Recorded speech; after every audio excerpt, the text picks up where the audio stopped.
And now the next case. All parties in the matter of Stanhope versus Sayers. Step forward, please. Donna Stanhope is suing the parents of her son's friend, Vicky and Ray Sayers, for the return of restitution money they fraudulently accepted.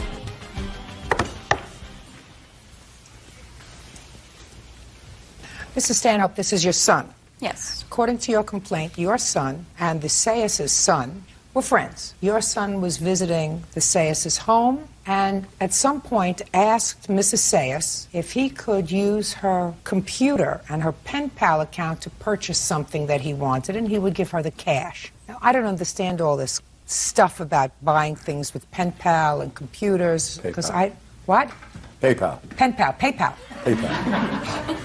I don't understand that all this stuff. You know, I go into a store and purchase something, and I see it, and I give them cash, and then they give me what I purchased. But I know a lot of people do that PayPal stuff. Anyway, you said it was okay, and you purchased something. What did you purchase? A power level for a video game. And how much was it? $49.95, somewhere around there. And you got the money, and you gave it to Miss Sayers. Yes. But at the same time, you purchased something else, Yep. or attempted to purchase something else that you didn't give her money for. That was $400. And according to you, as soon as you logged in on it, you had second thoughts, so you canceled the transaction. Is that right? Yeah. Okay, that's what he did. He says he canceled it. This was a different purchase altogether that we discovered later for $19.95. No, I don't understand. How many purchases were made altogether? Well, 3 total. The one we gave him permission for. Yes, and the one he paid you for. That he paid us for. Right. On my debit card. Yes. And 2 on my husband's debit card. Totaling what? One for $19.95 and one for $399.99. When did you find out about it? We went on a camping trip 2 days after the initial $19.95. When was that? He made that on August 28th. We left 2 days later. Did you know about it on August 28th? No, we did not. Go ahead. This put my husband's account into overdraft. When was the $400 purchase made? A week later on... Is that right, sir? On September 4th. So you used that account fraudulently twice. I don't know where the $19.99 came from. You never bought anything for $19.99? I don't remember purchasing. Well, that doesn't mean it didn't happen. Okay. Go ahead. When we came back from our camping trip, the boys were together that day that he made the $3.99 purchase. And what's your name? Eloy. Stand up. Did you know anything about this $399 purchase? No, I did not know until he came to us and told us about it. And when did he do that? Discovered it. Well, we discovered it, and my mom talked to his mom, and then he came over later that night, apologized. Sit down. So you didn't fess up to this until she called your mother. Is that right? After she came over and my mom talked to me about it. When had you canceled that purchase for $399? Almost 2 minutes after I purchased it. Was it canceled the same day? Yes, it was. And he told you that? Yes. Did you confirm that with PayPal? Yes, I did. On what date? The day that I found out that when all of this had happened. The purchase was made on a Monday, and I found out about it that Thursday. So 3 days? Correct. But he had canceled the amount, so it wasn't charged to you. Correct. So this lawsuit says that Ms. Stanhope gave you $400. Correct. She wants that money back because you're not out $400. And your defense is, well, you're entitled to that $400 for your inconvenience. We are out $400 on overdraft fees from the initial $19.95 purchase he made that first day. Just a second. You had $400 in overdraft fees? Show me. There were $33 overdraft fees, 2 returned check fees. Well, how much was it altogether? It all totaled up to $564. Show me.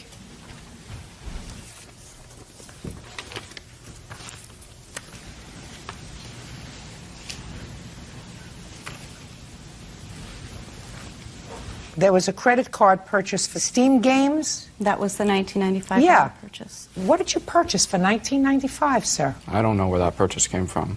I don't remember ever purchasing something that was $19.95. How do you know he purchased something for $19.95? Because we do not have a PayPal account on that credit card. We only have it on my debit card. He set up a PayPal account on that credit Eloy card. purchase something for $19.95? We don't have a PayPal account on that credit card. And you do? Raymond has it under Raymond Duffield. And you do? I did, but I don't You have did. the account anymore. And you did. Were you punished? How? Pretty much everything taken away from me for about 2 months. Yeah, because that's, you know, I mean, you canceled the charge, but it was stealing. Yeah. For that couple of minutes before you came to your senses, it was stealing. And you tend to put all their accounts into some jeopardy. You could have, at least. Because Yeah. if banks can charge $33, they certainly can throw somebody's credit into all kinds of havoc. Just because you act stupid. Yeah. You can't do that. But also, your mother can't be out $400 when it didn't cost them $400. Judgment for the plaintiff, that's all. Parties are excused. You may step out. Ms. Stanhope didn't want to discuss it with me in a rational manner. Well, I tried talking to Mrs. Sayas twice on the phone, and she refused to return my phone calls. She didn't believe that Raymond, her son, did this to us in the first place. I've asked for overdraft fees that I could pay for that this may have caused, and she's refused to show me proof of that. I couldn't deal with it. I just hope that they, like, in the long run, they'll forgive me. I'm still friends with him. We can start doing camping trips together again and hanging out. And now the next case. All parties in the matter of Armbruster versus Mikrit. Step forward, please. Teresa Armbruster is suing her son's ex-girlfriend, 22-year-old Jennifer McCrut, for a loan to pay her first month's rent and security deposit. Miss Armbruster, the defendant is your son's former girlfriend. Yes. This would be the son? This would be the son, Jason. Evidently, the two of them needed some money to move into an apartment. So, according to your complaint, you loaned them, Right. first month's rent and security on an apartment. Correct. How much money did you loan to them? It was a total of $1662.50. And then your son acted out a little bit because he was ejected from the apartment and the police removed him from the apartment, or at some point a restraining order was issued and he couldn't live in the apartment. I think it was the weekend of the 7th or the 9th. They had gotten into an argument. What? Of September. When did you move into the apartment? August 1st, 2006. So within a month of living there, things didn't turn out well, but Right. they had lived there for a month. For a month, correct. There goes your first month's rent, right? That's correct. Did your son give you any money for Yes, that he month? did. How much money did he give you? He gave me his $300, and I told him whatever he couldn't handle, I would cover, because I put the money out for the security deposit, so I would cover that. It was for him to get on How his much feet. is the security deposit? It was $997.50 was the security deposit. Was the security deposit, Yes. which you should get back. Yes. Okay. Did the landlord allow you to break the lease? He said to me, if you move out, I will give you your security deposit back. Well, you have no problem giving Miss Armbruster back the $992 security deposit, do you? Well, I just don't feel that I owe it to her because she never said that I had to pay her back when she gave me the Just money. a second. Of course not. Of course not. I understand that if there was a loan, it was not a loan to you. Yeah. If she made a loan, it was a loan to both of you. Yes. And I guarantee you that I'm not going to see any proof that he paid her back any money. Are you still living in the apartment? No, I just recently moved out. How long did you live there? I lived there up until November 1st. Did you pay September's rent? Yes, I did, and I also paid October. Did you get any money from, what's his name, Jason? No, I For did not, Your September Honor. and October? No, I did So not. you Your paid the Honor. rent yourself? Yes. And under what circumstances did Jason leave the apartment? He left, it was September 12th, I believe, 2006, when the restraining order was placed on him. 2 days before that is when I had called the police because he had violently, he choked me and put me on the couch, so I got really scared and I had called the police. And then the next day I came home and he was in my apartment with all of his bags stating that he was going to make the living room his bedroom and then I wouldn't have to see him. And all I really wanted was just for him to get out. And I wasn't leaving simply for the fact that my name is on the lease. Correct, so you couldn't leave. Exactly. So Right. he refused to leave, so I had went down to the police station, had gotten a restraining order, and they made him leave. I don't believe that you loaned, in the classic term, either of them anything. I think that you were helping out your son. I think you were annoyed that he was put out of the apartment, because that's what it sounds like in your complaint. You say now that she's living in the apartment on my money. Well, the truth of the matter is she is not, because your son lived there for the first month. She paid the rent for the next 2 months that she lived there by herself. He paid nothing. She was stuck on the lease. There is no way that she was going to move out of the apartment and leave him in the apartment, because then he certainly wasn't going to pay the rent because he's not working sufficiently to pay the rent, and she's stuck on the lease, so the landlord was going to come after her for the money. I wouldn't have moved out either. And if the situation became violent and untenable, he had to leave. But I certainly don't think that it's fair for her to keep the security deposit, because it's your money that you gave them with the expectation that they would be living in the apartment for the term of the lease. So I will issue an order to the landlord that any check for security deposit be turned over to you. Okay. Is that satisfactory? Yes. Perfect. That's all. for That me. will be the order. Put your hand down. Parties are excused. You may step out. He put his hands on me, and I will not take that from anybody. I have nothing to say. No, he never really showed anger towards me before. It was the first time. I have nothing to say. Yes, his mommy's boy. I have nothing to say. And now the next case. All parties in the matter Wilson versus Safai. Step forward, please. 26-year-old Lauren Wilson is suing former roommate Natasha Safai for destroying her clothes and other belongings. She is also seeking the return of 1 month's rent. Miss Wilson, the defendant was a friend of yours, and there came a time, sometime last year, that she invited you to come down to Florida to live with her. For whatever reason, you decided to take her up on that offer and move to Florida from where? Salisbury, Maryland. The understanding, according to you, was that the first month she would forgive the rent. Right. And then you would be able to get a job, start paying your share of the expenses. According to you, you got down to Florida in November. It was the first week in November, yes. And according to you, at some point in November, you gave her a check for $175. No, it was cash. Cash. For $175 for next month's expenses. In anticipation of December's rent, yes. When did you give that to her? I think it was about the 11th or the 12th of November. Is that correct, Ms. Safari? Yes. Good. So mid-month, you gave her rent towards December. Right. And then you had a falling out. When was the falling out? It was pretty much steadily. We were just bickering all the time. What was the date she told you to leave? It was the 16th of November. And at that time, she told you that you had 24 hours to get your stuff out. Right. Is that right? Yes. And you claimed that when you finally were able to get all of your stuff, some had been destroyed. Yes, with a bleach, lot of it. had been destroyed, and some electrical items that you brought had been placed outside on the front porch, and by the time you got to get them, they were gone. Right. Ms. Safai says that she did not destroy your property, and she put out the property because you did not come within 24 hours to get your property, and she wasn't keeping it in the house, aside from the fact that she thought you were staying home all day fooling around with her boyfriend. Right. Which is why you told her to leave. Yes, it is. Right? Yes. What made you think she was fooling around with your boyfriend, Miss Safai? Because a roommate that I had staying there that was getting ready to move out was also home during the day, and she was informing me that Lauren and my ex-boyfriend were spending a lot of time together during the day in the room. They were also making phone calls back and forth to each other. So did you confront your boyfriend? Yes, I did. What'd he say? He said that it wasn't true. But I trust the girl that, had been my roommate.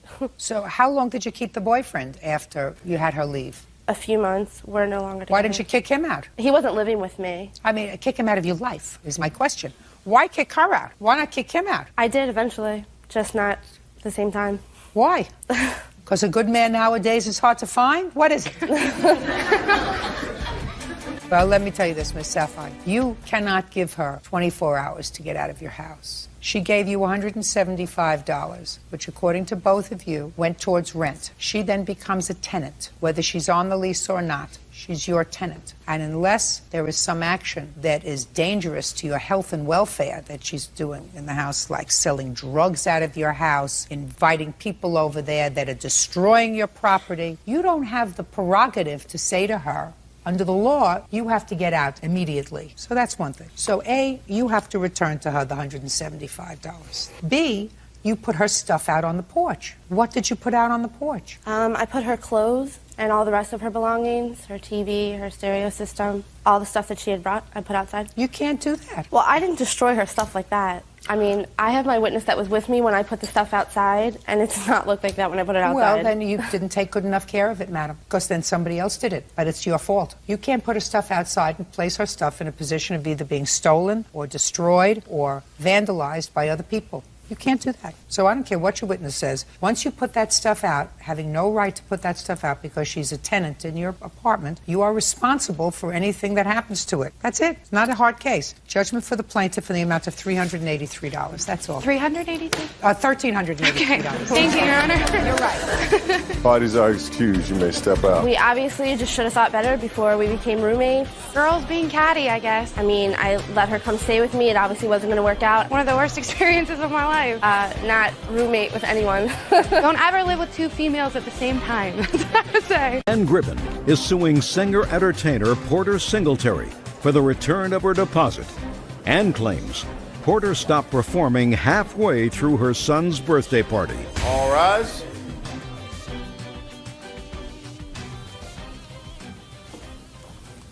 Yeah, this is case number 498 on the calendar in the matter of Gribben versus Singletary. Parties have been sworn in. You may be seated, sir. Have a seat, please.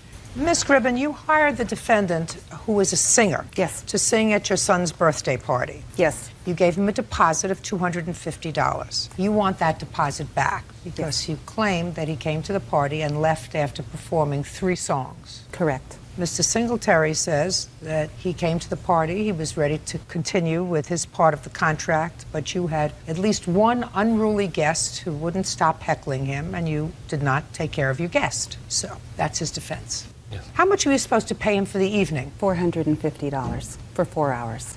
And when did you hire him? I'm not exactly sure of the date. I do have a letter that I did write him enclosed with my check. Okay. What date is on the letter? July 17th. And when was the party? 18th of August. How far do you live from the Gribben home, sir? Oh, 15 minutes. And tell me what happened when you got there. I brought my equipment in. What equipment did you bring? Sound equipment, PA equipment. And you set up? And I set up. What time did you arrive, sir? I got there at about 10 minutes to 7. You would do there at 7? I was supposed to start at 7:30. Okay, great. And I actually started at 7:20 because there were guests there. Okay, keep going. So I started singing at about 7:20, doing everything basically that they've always heard me sing in the past at other events. It was about 8:10, still singing. They informed me that the sun was going to arrive. When the sun was to arrive, I was to stop the music and we're going to sing Happy Birthday to him. So we went ahead and we stopped the music. He came in at about 8:20.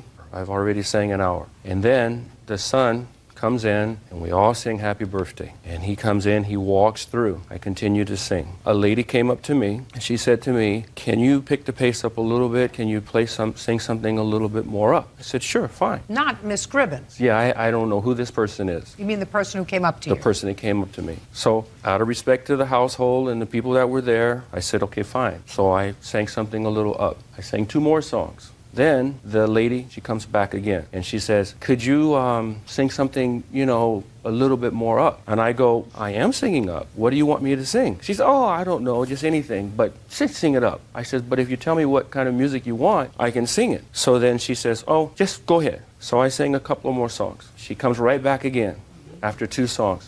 And I said, "What's going on?" And she said, "Well, could you sing something a little more up?" I says, "Look, this is your 3rd time to come to me. You need to tell me what it is that you want." So then she says, "Well, just anything." So I said, "Okay, fine." I turned the music off, and that's when I went in to look for the plaintiff. The lady that had been coming to me to ask me these questions, they were in the room together. And when I came to the door, they were talking about me, and they both turned red in the face because they were saying something. And then I just said, "I don't know who this lady is." I said, "You know what I do? She wants me to do something that I don't know what she wants me to do, and it's total throwing off everything that I do as an entertainer." Within about 2 minutes, all of a sudden some music comes on, blasting, some kind of rock punk music. And I go, "What are you guys doing?" And then so she says, "Oh, I'm so sorry. I can't believe that this is happening." And Who said that? The plaintiff. And then so Well, I who changed said, the music? Who changed the music, Miss Gribben? The bartender. The bartender. Go ahead. So then she said, "Oh, Porter, I can't believe this." And I just said, "Well, you know what? I'm an entertainer and I'm singing, and I sing with a feel. And when you change the mood of the show, it throws everything completely off. And this music, and the kids are just bouncing their head around, and they're into this music." So they're into a little more upbeat music. Up to this music. Okay. You left because of this disagreement that you had with her son's fiancée. Well, whomever this lady was. That was the son's fiancée. Yes. It was the son's fiancée, the girlfriend, yes. Girlfriend. Girlfriend, fiancée. Now I'll hear you. Okay, I remember it a little differently. First of all, Porter's a fabulous singer. I don't question that one bit. We've seen him at several venues, different places. And nobody's ever had a problem with him? Nobody that I know has ever had a problem with him. Right, that's why you hired him, because you liked the way he sang, and nobody ever had a problem with him. Super So singer. now I'm hearing you. But it's a little different. The times are a little different. He wasn't there that long. I remember it that he sang 3 songs. Well, he sang more than 3 songs. Oh, Three okay. songs last half of the amount of time we've just spent together. Okay. Okay. So I know you said 3 songs. That wasn't true. Keep going. Well, what happened was my son's girlfriend did interrupt him. I don't know how many times it was. Porter came to me, what he's saying is true, and he was telling me what happened, and he was upset about it. And when he told me, I was upset about it. I had no idea. But I want to just tell you one thing that was a little different.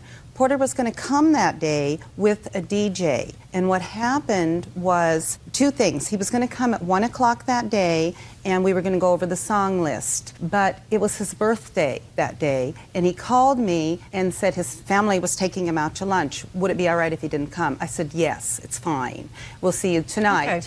And then when he got there, I said, where's the DJ? You mean you thought you were going to get a singer and a DJ for $450? Right, well, what planet do you live on? I'm sorry, not a DJ. I'm sorry, DJ equipment. I'm sorry, Okay. not a DJ. I'm sorry.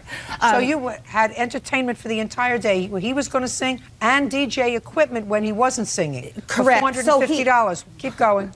Okay, but he got his DJ equipment stolen, and I said the reason I'm bringing that up is I said that was no big deal. I mean, he sings beautifully. Let's go. But what happened was when he came to me and told me that my son's girlfriend was had interrupted him, you know, I told him that I would immediately speak with her, and he's telling the truth. When he stopped playing, the bartender turned the music on. So I told Porter, I said, I'll turn it off. I mean, I begged him to stay. I mean, I told him I'd do whatever I could to, What did you say to your son's fiancée? I asked her, I confronted her immediately because she walked in right kind of behind Porter, and I said, what's going on? And what did she say? She says, well, I just wanted him to play something a little different or something a little upbeat. Well, it's not I said, up to her. Oh, absolutely. I said, let me handle this. And what did she say? Oh, okay, you know, but I mean, I agree that she was rude. But what I told Porter that night, I said, Porter, I mean, you're terrific, and everybody here thinks you are. We want you to stay. I mean, I'll muzzle her. I'll do whatever you want. I mean, I wasn't unruly guests. I mean, it was he has to admit, it was family and friends. Got it. Judge Judy continues in a moment. She's still the girlfriend? Ex-girlfriend now. How much after the party did she become an ex? Couple months. See how things all work out for the best? We didn't really like her. Probably shouldn't say that. And later today, And her parents probably looked at you like I'm looking at you and saying, why? I raised this nice girl and she brings me home a bum. Why? What happened?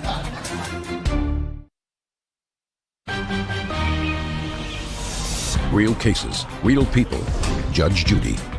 Ann Gribben claims professional singer Porter Singletary stopped performing halfway through her son's birthday party. Porter claims he was rattled by one of the guests. He came to perform in good faith. According to you, you've seen him perform at many other venues. Yes, I did. He's never had a problem. Well, not that I know of. If he'd had a problem, you would have known about it if he was there. No, so he's never had a problem. You hired him. He wanted to do a good job. Clearly, something at your son's birthday was so distasteful that he felt as if he was prepared to risk your good offices to say, I'm leaving. I can't work in this kind of environment. You acknowledge that your guest was rude to him. He doesn't have to tolerate somebody being rude to him. You know, it would have been nice if he said, well, I'll suck it up and continue to play, but he doesn't have to tolerate that. He can leave. So the question is, was the time that he spent at your home worth $250, which was your deposit? And it was. He's an entertainer. He entertained. He came to your house. He spent an hour and a half there. He set up. He performed for $250. That's a bargain. He's entitled to $250. So, did your son have a good time at his 30th birthday? We still had a good time, but it was an embarrassing thing. Of course you still had a good time. Well, don't you think he was embarrassed? Yeah, I guess I've seen it a little bit differently, but I mean, I don't deny that he, you know, is not a good singer. I mean, I can't say that. No, he was embarrassed. It's just that we tried to do our best to make it good with him. I mean, I believe that you did. I believe that you said, let me handle it. Yeah, I did. To your future daughter-in-law, let me handle it. She's still the girlfriend? Ex-girlfriend now. See what happens? All things work out for the best. How much after the party did she become an ex? Couple months. Couple of months. See how things all work out for the best? We didn't really like her. You didn't probably really... shouldn't say that. Well, listen, you never know what's going to happen in the future, so got to keep all your options open. But it sounds to me as if he had a good time at his party. He did. Good. I'm glad. He's entitled to his $250. That's all. Thank you. Parties are excused. You may step out. He did sort of ruin the party. People do whatever they want to do. He left. Kind of left me high and dry. I am not there to control the crowd. Yeah, I think he had a bad day. But it is a lesson learned. 28-year-old Eugene Tonda is suing the mother of his children, 27-year-old Amanda Petrie, for money loaned to move out of his home. Amanda claims Eugene kicked her out while she was pregnant. Come to order. All rise.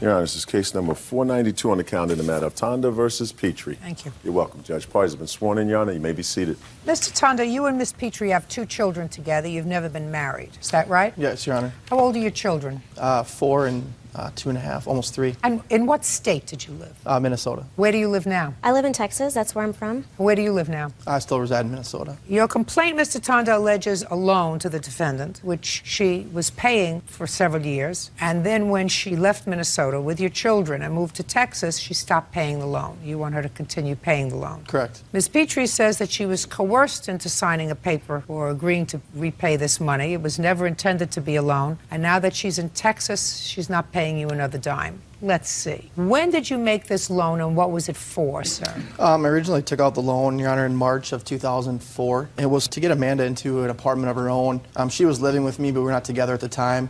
She had just moved back from North Carolina, where she had relocated to go live with her sister for a while. And she took your child with her? Yes, at the time we had just our son, Gino. Were you happy about her going to live with her sister? No, not at all. Actually, his exact words were, "I don't care." My sister was standing next to me. He wasn't involved. He wasn't paying child support. Well, he must have been together with him at some point if your sister was in the room when he said, "I don't care." I went and told him, and she came with me. Oh. You told him what? That I was thinking of moving to North Carolina, that he and I didn't get along. He was verbally and emotionally abusive, and it wasn't good for me, and it wasn't good for our son.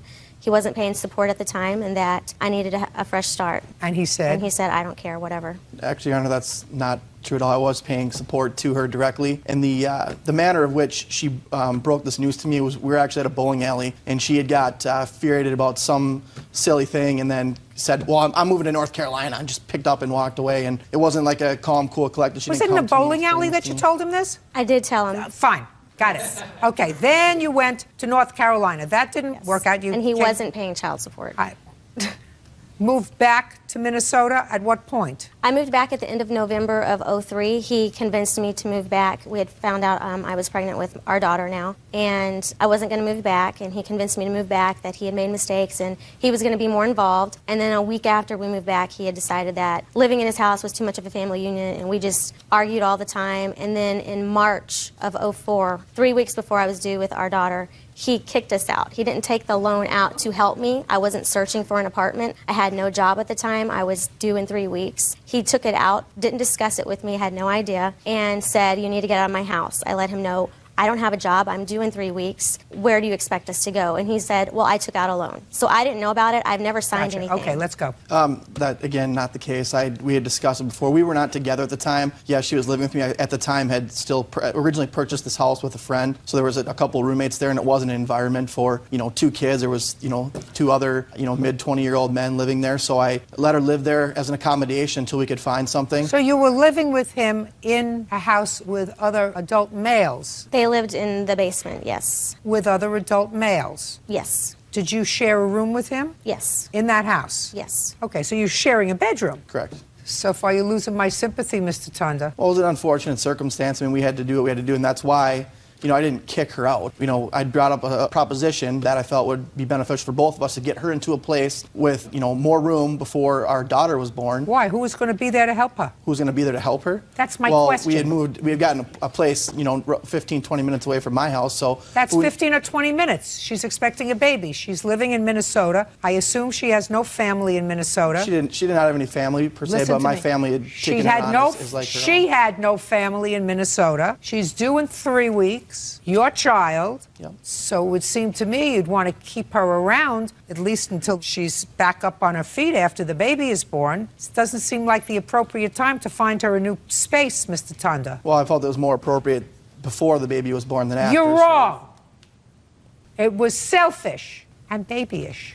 I disagree. I don't give a rat's tutu whether you agree or disagree, sir. You want me to take a poll as to whether or not most mature adult males would say it was appropriate to find an 8.5-month pregnant woman who's got a 1-year-old a place of her own in a town where she has no family? Sir, you want me to take a poll? No. You don't want to. You don't want a poll there, sir. Believe me. I don't think it's necessary. Believe me, you don't want a poll. It was a selfish thing to do. So you took out a loan. You got her an apartment. Correct. Right? Well, you didn't expect her to pay the rent, did you? Well, not How was she right supposed away. to pay the rent? 8.5 months pregnant. Well, not right away, but that's Well, why when? we took out the Let's see loan when when. she started working. Let's see when. When she started working. Well, when did you think she was going to start working? I would assume roughly 6 to 8 weeks after her daughter was born. Right. And just a second. And what was she supposed to do with a 6-week-old baby and a 1-year-old baby? What was she supposed to do with those? Well, it's not like she was just on her own. I mean, obviously, I was an active parent involved in paying support, so she had the support that I was paying her. Just a second. That's not being an active parent. I don't understand. What's not being an active parent? Giving money is not an active parent. No, that was to help the situation. I'm not defining being an active parent by taking out a loan. Well, what did you do when she got this apartment by herself? Did you go over there every day? I was over there quite a bit, actually. That's not my question. Did you go over there every day to take care of your son? Well, I wouldn't say every day. Well, what did you expect her to do with the baby and a new baby when you weren't there? What did you expect her to do? Your Honor, it's a circumstance where, unfortunately, we weren't together and it didn't work out. But I felt I did what I could to help her out, and, my family... So then what are you doing here? My question to you, sir, is what are you doing here? You took out a loan to get her an apartment so she could be on her own after impregnating her twice. Well, I'm here to... a loan is the key word. She agreed to pay, and she faithfully paid on it for 2 years on the loan. And then once I filed for custody of my children, because she picked up and moved to Texas with 5 days notice... Well, that was a bad thing for her to do, to pick up and move to Texas if you were a good and involved father. Because she has only her best interests in mind, not the interest of the children, hence the reason that I filed for custody. And you only have the best interests of the children in mind. Actually, I do, Your Honor. Then what are you doing here? Judge Judy continues in a moment. She said, oh, that's the grandma. There are a lot of curse words that go on in a labor and delivery room. I guarantee you that she called you a couple of names, too. If she didn't, she probably meant to. And later today... Well, I paid over $900 to ship her stuff back, which... As well you should. I don't agree. Whether you agree with me, Mr. Potts, is not particularly relevant in my life. Real cases, real people. Judge Judy. Eugene Tonda says the mother of his children, Amanda Petrie, owes for a loan to move out of his house. Amanda claims Eugene put her out of the home when she was 8.5 months pregnant. How much support were you paying 2 years ago? When we had just our son born, I was giving her about $400 a month. $400 a month? A month. That's incorrect. Okay. I was giving her $200 every 2 weeks. And what do you give her now? $800. Every 2 weeks? No, $800 a month is what the court has ordered me to pay. Well, that's the same thing as you were paying her before, for one child. Now you're giving her the same amount for 2 children. Right, which is double. Normally it's only a 10% increase from the first one to the second one. So That doesn't sound like, sir, the best interest of the children percentage. It's usually a 10% increase? Yeah, 25% of your income for the first one, and then in Minnesota it's 35%. No, that's not, sir. You don't get confused. Well, I know it's not 10%. Those are the minimum federal child support guidelines, which have been adapted in every jurisdiction. That's the minimum. Do you work? Yes, ma'am, and I'm in school. Who takes care of the children? They go to Child Builders Christian School. It's a private preschool. And who pays for it? I do. How much do you pay for daycare? $650 a month. Okay, so she pays $650 a month. And how much of the daycare do you pay, Mr. Tonda? I believe a portion of the total support goes to that. I do nothing specifically. That's not what I asked you. Well, I don't pay anything directly to the... Right. So if we take away what you pay, which is $800 a month, from the $650 that she pays just to keep the children so that she can work, we have a grand total of $150 a month. So I'm speaking. I'm speaking.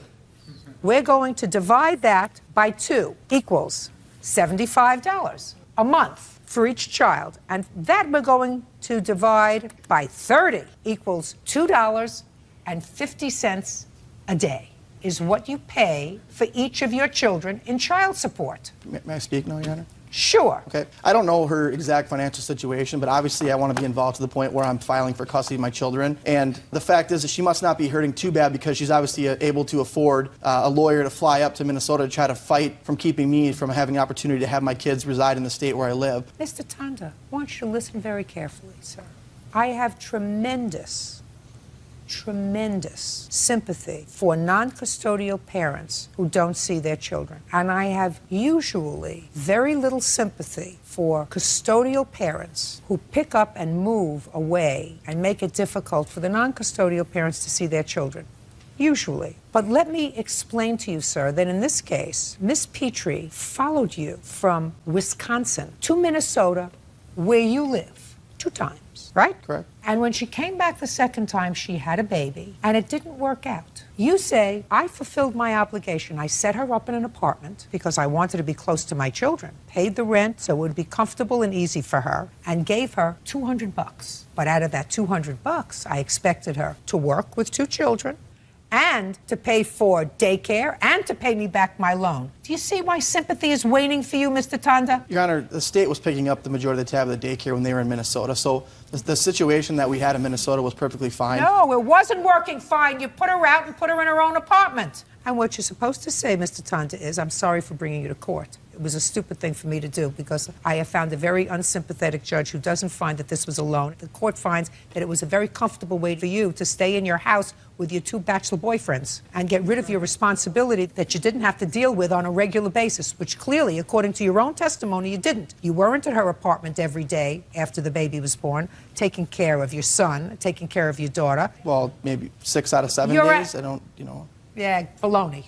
Coming over and spending an hour is not being there to do the job of a parent, sir. Than an hour. And I'm not saying that she was smart to have a second child with you. No. 1 mistake I can understand. 2 is dumb. I agree. But it takes 2 to tango. It does. What I'm telling you is, right now, the mother of your 2 children seems to be taking care of her financial responsibilities relatively comfortably. She's got a job, she pays for daycare, and she's doing that with marginal help from you. Well, unfortunately, with her picking up, moving 1,300 miles away, where did you expect her? Listen to me, sir. Where did you expect her to move to? You expected her to move to a jurisdiction that was closer to you, where she had nobody? No, she picked up and gave me 5 days' notice when I'm supposed to have my kids for a Christmas vacation, and she calls and tells me they're not coming, and she's moving to Texas. Right. So that's where her family is, though. That's where her family is, right? Her mother, who she said nothing but bad things about the whole time. Her mother and who else? Her brother lives a few hours away. Got a mother and a brother.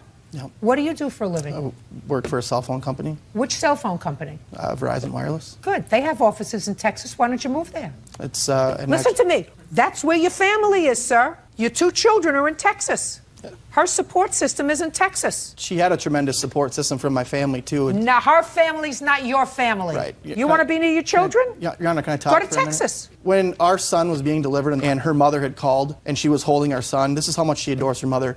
She said, oh, that's the grandma No, I of did the not. phone. And we have it on Mr. videotape, Your Honor. So for her to say that that's an excuse to move down there and have her support system, she doesn't even barely get along with her mom. Mr. Tanda, you get along with your mother? I do get along with my mom. Ever not get along with your mother, sir? Did you ever not get along with your mother? I never badmouth my mom. Did you ever not get along? That's not what I asked you. Did you ever not get along with your mother? As much as everybody probably hasn't. Okay. And I'm going to tell you something. There are a lot of curse words that go on in a labor and delivery room. A lot. I guarantee you that she called you a couple of names, too. If she didn't, she probably meant to. So let me explain something to you, sir. You don't have a profession where you're licensed to practice only in the state of Minnesota. And if I were you and if I wanted to see my children, I would call up my boss and I would say, please find me a place in Texas so you could be a lot closer to your children if that's in your mind. But based upon what I hear, you wanted her out of the house. You took out a loan. I see no reasonable expectation for the foreseeable future of you being paid back any money from somebody who now has 2 babies, no job, living in a place where she has no family. I don't see any reasonable expectation of you being paid back, sir. And that's part of a contract, if it's a loan. You did the right thing if you weren't getting along and helping her get set up. Don't be a fool now, Mr. Tanda. Your case is dismissed. That's all. Parties are excused. You may step out. Once she got the paperwork that I was filing for actual custody of my children, You don't kick someone out 3 weeks before they're due with a child. she said, well, then I'm going to stop paying you on that loan. You could have waited a few months after I had the baby when I was stable, had a job. And I said, well, then I'll take you to court. She said, go ahead. And then I could have done everything on my own, and this would have never taken place. Lee Holtz is suing her ex-fiancé, Thomas Parrish, for unpaid rent, his share of their rental application fee, and for harassing her over the phone.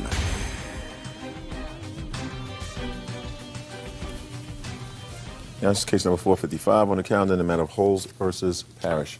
Parties have been sworn in. You may be seated. Ms. Holtz, it is your claim that Mr. Parrish, who was a boyfriend of yours for a period of time, owes you some money for rent and also for harassing you. Mr. Parrish says that you're actually the one who's bothering him, that he contributed to the rent while he was living at the apartment with you and your children. But when he moved out of the apartment after a disagreement, he stopped paying rent. He's not on a lease. He feels no obligation to pay rent when he's not living there. Okay.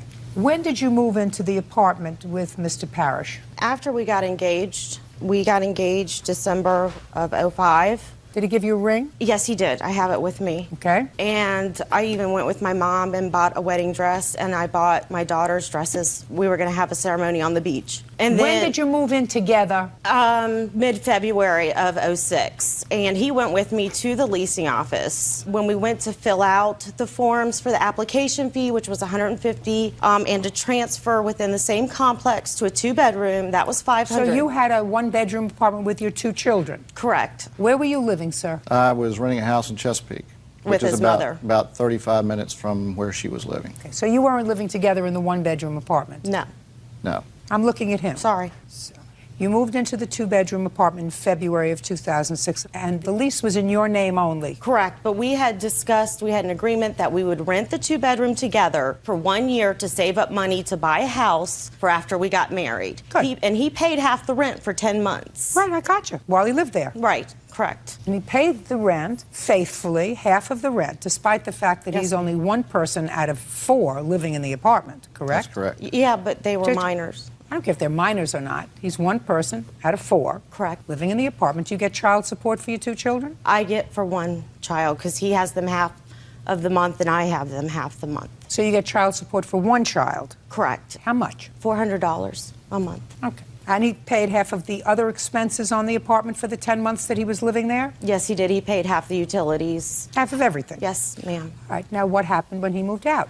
He didn't give me any notice. He just... So you must have had a disagreement. We got into a fight. About what? I had asked him to do the dishes, and he was watching TV. Just you've got to get a turn. And I waited about 2 hours. He still hadn't done it. So I went ahead and did it. And I got upset with him. I said, thanks a lot for helping me out around the house. You know, you eat on the dishes too. And he said, well, I was going to do it. I didn't know there was a time limit. And he started yelling at me. My youngest daughter was home. He was yelling in front of her. So I'm like, well, I don't want you yelling around her. He said, well, then I won't. And he went and packed his bags. I said, where are you going? He's like, I'm moving out. He gave me no notice. I said, what do you mean? Are you going to a hotel room? And he's like, no, I'm moving out. I'm not coming back. Miss Holtz, there must have been some clue to you prior to that things weren't going well. We had had a few disagreements, yes, about... So things were not going well? Correct. Well, you don't want your children to be involved with that sort of hostile environment, do you? No, but he had only yelled one other time in a year and a half. And well, it that's wasn't fine. That's fine. Day occurrence. That's fine. You don't want it to get any worse, do you? You don't want your children in an environment that's not healthy. No, that's why so that it would be a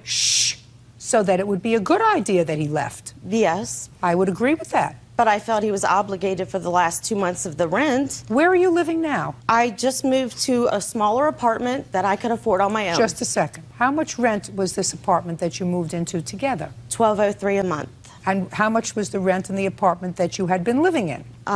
It was $988, the 1-bedroom, and my new rent is $895. So the difference in rent was $200 a month between the 1-bedroom and the 2-bedroom. Right, but if we wouldn't have gotten engaged, I wouldn't have gotten that apartment. I would have gotten something I could afford on my own. Listen Your to Honor. me. I look at objective things. Objectively, you were paying $1,000 on one, and this is $1,200. And I knew I couldn't afford it if I didn't have a roommate, or if we hadn't gotten engaged. I would have gotten a smaller apartment on my own. Good. And I also have bank checks for the transfer fee and the application fee, which he agreed to pay half of. And I also have harassment. I want like $1,000 for phone harassment. I have phone records of him You calling. mean after, just a second, Miss Holtz, do you mean to tell me after he moved out, because he said he wanted it over? Correct. He started calling you? You didn't call him? No. Just a second. Just listen to me. You just listen to me. You didn't call him? No, Your Honor. He called you? Yes, and I have tape recording of it, calling me terrible names. You never called me. Just a second. Mr. Parrish. Yes, ma'am. When you left, sir, It is your claim that Miss Holtz called you. Yes, ma'am. What did she say when she called you? She called me a lot of adjectives that I won't use here, and I left. The reason I left was more than just the dishes. Go ahead, sir. To back up and give you some background of just that day, I won't be long-winded. It was a Sunday morning. I had some work to do. I was going to do it early in the morning. Instead, I put that work off until the afternoon. While she laid in bed, I did the dishes, fed the kids, cleaned the kitchen, did 2 loads of laundry, put all that away, spruced the house up while she's still in bed, asked her if there's anything else I can do before I went and did my work. No, everything's fine. I went away and worked it took me about 3.5, 4 hours. I came back. What kind of work did you do? I'm a small contractor. Go ahead. It took about 3.5, 4 hours. I came back. The NFL football playoffs were on. I watched the second half of the first game. The next game was the Dallas game, which I'm a huge fan. She knows that. I sat down to watch that. In the meantime, she had gone in the kitchen and started going off about everything. I had left a Walmart receipt on the counter from where I bought some groceries the day before, which I bought my share and then some of the groceries for all 4 of us. She started griping about the receipt on the table. You know, why'd you leave this receipt here? You want money from me? I said, did I ever ask you for money? Is this why you left the receipt? She on and on and on. This goes on for over an hour. It's not true, Your Honor. Shh, don't interrupt him. After the conclusion of that, she goes and stands in front of the television, or not directly in front of it, but right beside it, hand on her hip, and says, you've watched one football game, now I expect you're going to sit here and watch another one? And I looked at her and I said, yeah, I'm going to watch another one. You know, I'm a Dallas fan. I'm going to watch the game. And she said something, and that was it. That was the straw that broke the camel's back. I got up. I had some shirts and some clothes in the apartment. She goes, what are you doing? I said, I'm leaving. I've had enough. Your Honor, he never works on Sundays. He hates working on Sundays. He did not go to work Your that Honor, day. I'm a small contractor. What difference does it make whether Because he he's went to work or lying. not? It's showing that he lies. I He's did lying. go to work. Ms. Holtz, if something doesn't make sense, it's usually not true. And what doesn't make sense to me is I listened to him only for a couple of minutes, and I've made a judgment, because I'm usually good at making judgments, that he's not a nut.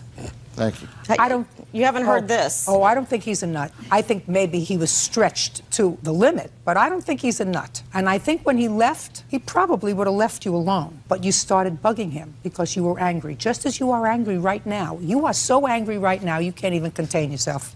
I'm just nervous, Your Honor. You're angry. You're still angry. I'm angry at what he called me, yes. He called me very vulgar and obscene things, and I don't deserve that. Judge Judy continues in a moment. I could understand if she was going to sue me for bigamy, because in that pretty little head there's about 12 personalities. This is what I get on messages. Mr. Parrish. Just letting you know. Let him show his true colors. And later today, Defense is he broke the windshield in the car instead of breaking your face, because that's how mad he was. Am I reading it right? Yes, you are.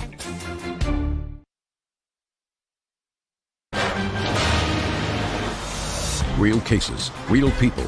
Judge Judy.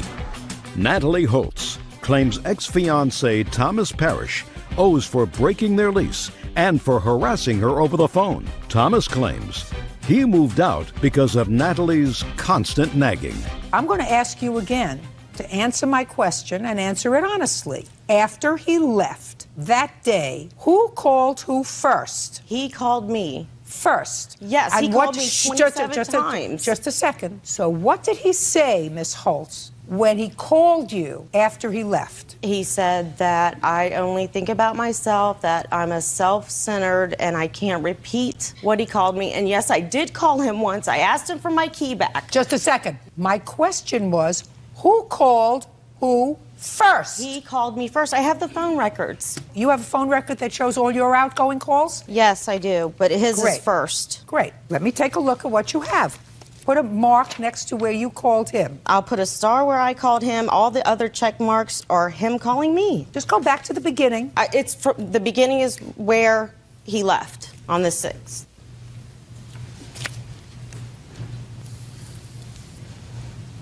What's your phone number, sir? 286.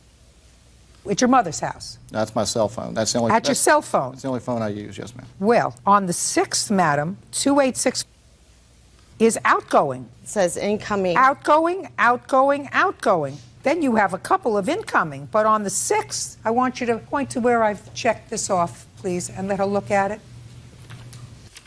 All the highlighted ones. Okay. I'm not talking highlighted. Look at where I made the check marks. That was in the afternoon. He was still home. Or he was still, he hadn't moved out yet. That was in the afternoon. Why would she call me? The next day. It's the next day when he started harassing me. Listen to me. Hey, give it back to me. Incoming. Miss These are all Holes, incoming. Miss Holes, you don't want me to think you're a nut, do you? No, ma'am.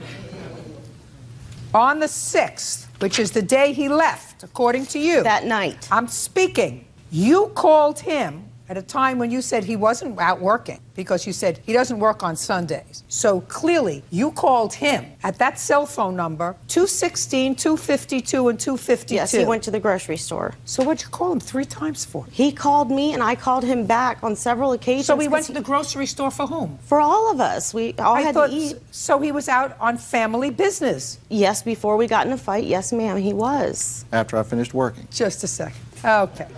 Then the next phone call on the 7th of January was a phone call from you to him at 8:09 p.m. and he called you back at 8:29. You called him first. Then you called him at 9:10 p.m., 6:59 a.m., 7:30 a.m. He wouldn't return my call to get my key back, Your Honor. Please. And I have the text messages right here of all the incoming text messages. Okay, Miss Holtz, I'm going to listen to me, madam.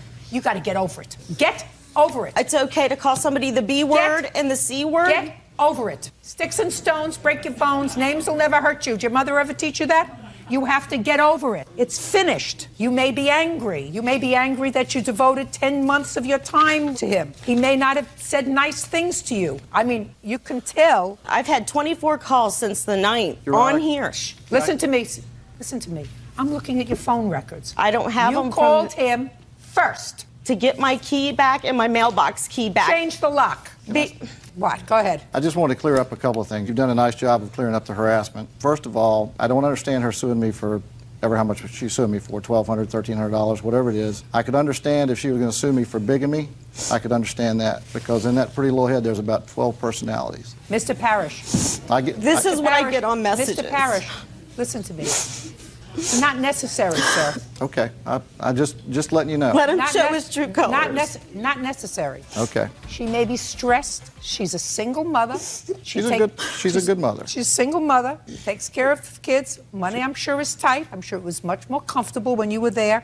I understand. Much less stressful financially when you were there. You're not there anymore. A life she anticipated is over. But I don't think that you're responsible for any rent when you weren't living there. I think that you took care of more than your fair share of the bills when you lived there in a family that was really not yours. You left. The responsibility is hers. She was angry. And these phone records do not support harassment on your part, sir.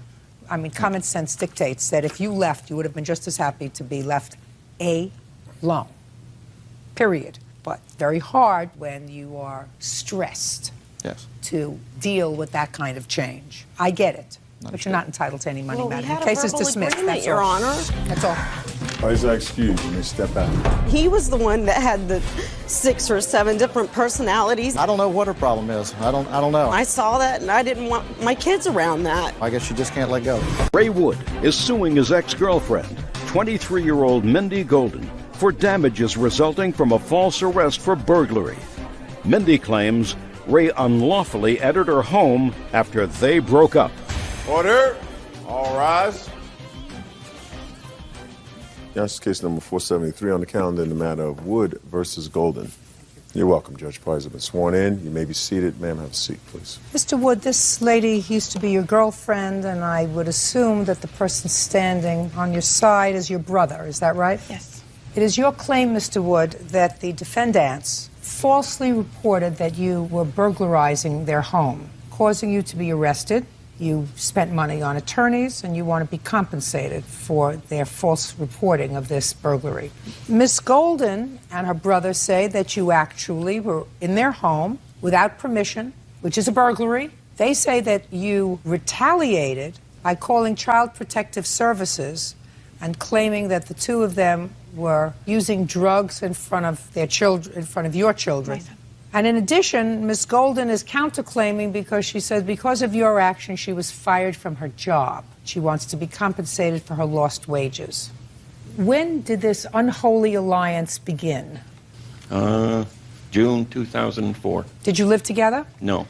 Ever? No. Did you ever stay over? Occasionally. How many times a week, Mr. Wood? Once, maybe twice. Did you have a key? At one time, yes. Would you occasionally go over to the house and answer my question? I don't want you to think of where I'm going, Mr. Wood. All I want you to do is try to tell me the truth. Okay. The truth will set you free. Okay. Did you ever go over to the house and wait for her to come home? Yes. Went into the house by yourself? Yes. That happened frequently? No. In the course of the year and a half that you were together, did it happen 10 times? No. Happened 5 times? Maybe. Yes. When you went over there and neither she nor her brother were there, prior to February of 2006, did anybody report that you were in the house without permission? No. Did you ever take anything that you weren't supposed to? No, I did not. Tell me what happened on February 17th, 2006. It was about 7 o'clock in the evening, 7:15. I was in Binghamton, and I got a call from Mindy stating that her brother had caught me in the trailer. And she said that I didn't have any business being in there because we had broken up the previous week again. It was longer. Shh, shh. And what did you say to her? What's going on? Why are you doing this? I'm in Binghamton. I haven't been in Windsor for over an hour. Why are you doing this? And she said, you were there. I'm going to see you in jail. I'm calling the troopers, and slammed the phone down. Okay. Miss Golden, were you at home? No, I was at work. Your brother was at home? Yes. Your first name, sir? Kevin. Do you remember what day of the week the 17th of February was? Remember the day? No, I don't. Do you? Yes, it's Tuesday. Do you remember what time she called you? 7:45. In the evening? Yes. All right, Mr. Golden. I want you to tell me what happened on the 17th of February. Yeah, I went out to eat. No, look at me. Oh, I went out to eat with my girlfriend. Came home from dinner. Proceeded to enter in the door. And when I bumped into Ray coming out as I was coming in. He was coming out. Yes, ma'am. And what did you say to him and what did he say to you?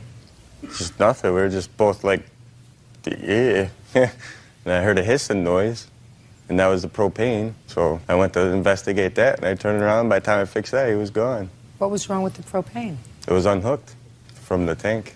Hooks up to the trailer for heat and cooking. And it's outside. Outside, correct. Now, when you went inside, what did you see? Nothing really. It was dark. No, inside the trailer, sir. Oh, what did I see? Nothing really. He was coming out as I was going in. Anything missing? No, not to my knowledge, no. Anything vandalized? No. The only thing unusual that you found was outside the trailer. Correct. Mr. Golden, I'm unclear, sir. Was Mr. Wood inside the house or outside the house? Inside the house, ma'am.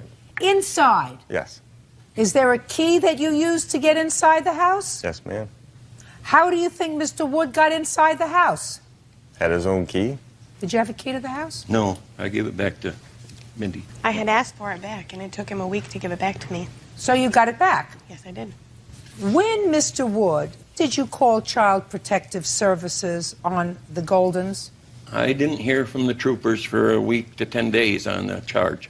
And so as soon as I left the troopers. So you filed the charges with Child Protective Services after these charges were filed against you? Yes. No. No? No. I have Really? copies of the That reports. would've- you see, The day that he was arrested, February 17th, against me and my brother.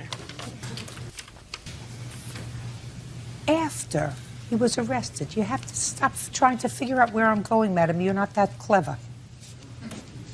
When did you stop being involved in a relationship, Mr. Wood? February 7th. Had you been back to the house since February 7th? No. So all the information that you had on February 17th when you filed the charges with Child Protective Services, you had on the 7th when you left. Is Yes. that right? And I assume you filed the report with Child Protective Services, Mr. Wood, because you were concerned about the child. Yes. And you filed those charges indicating that there was drug use in the home. Yes, I did. Now, what were you doing between February 7th when you broke up and February 17th? As far as what? I don't I understand. want to know if you were incapacitated.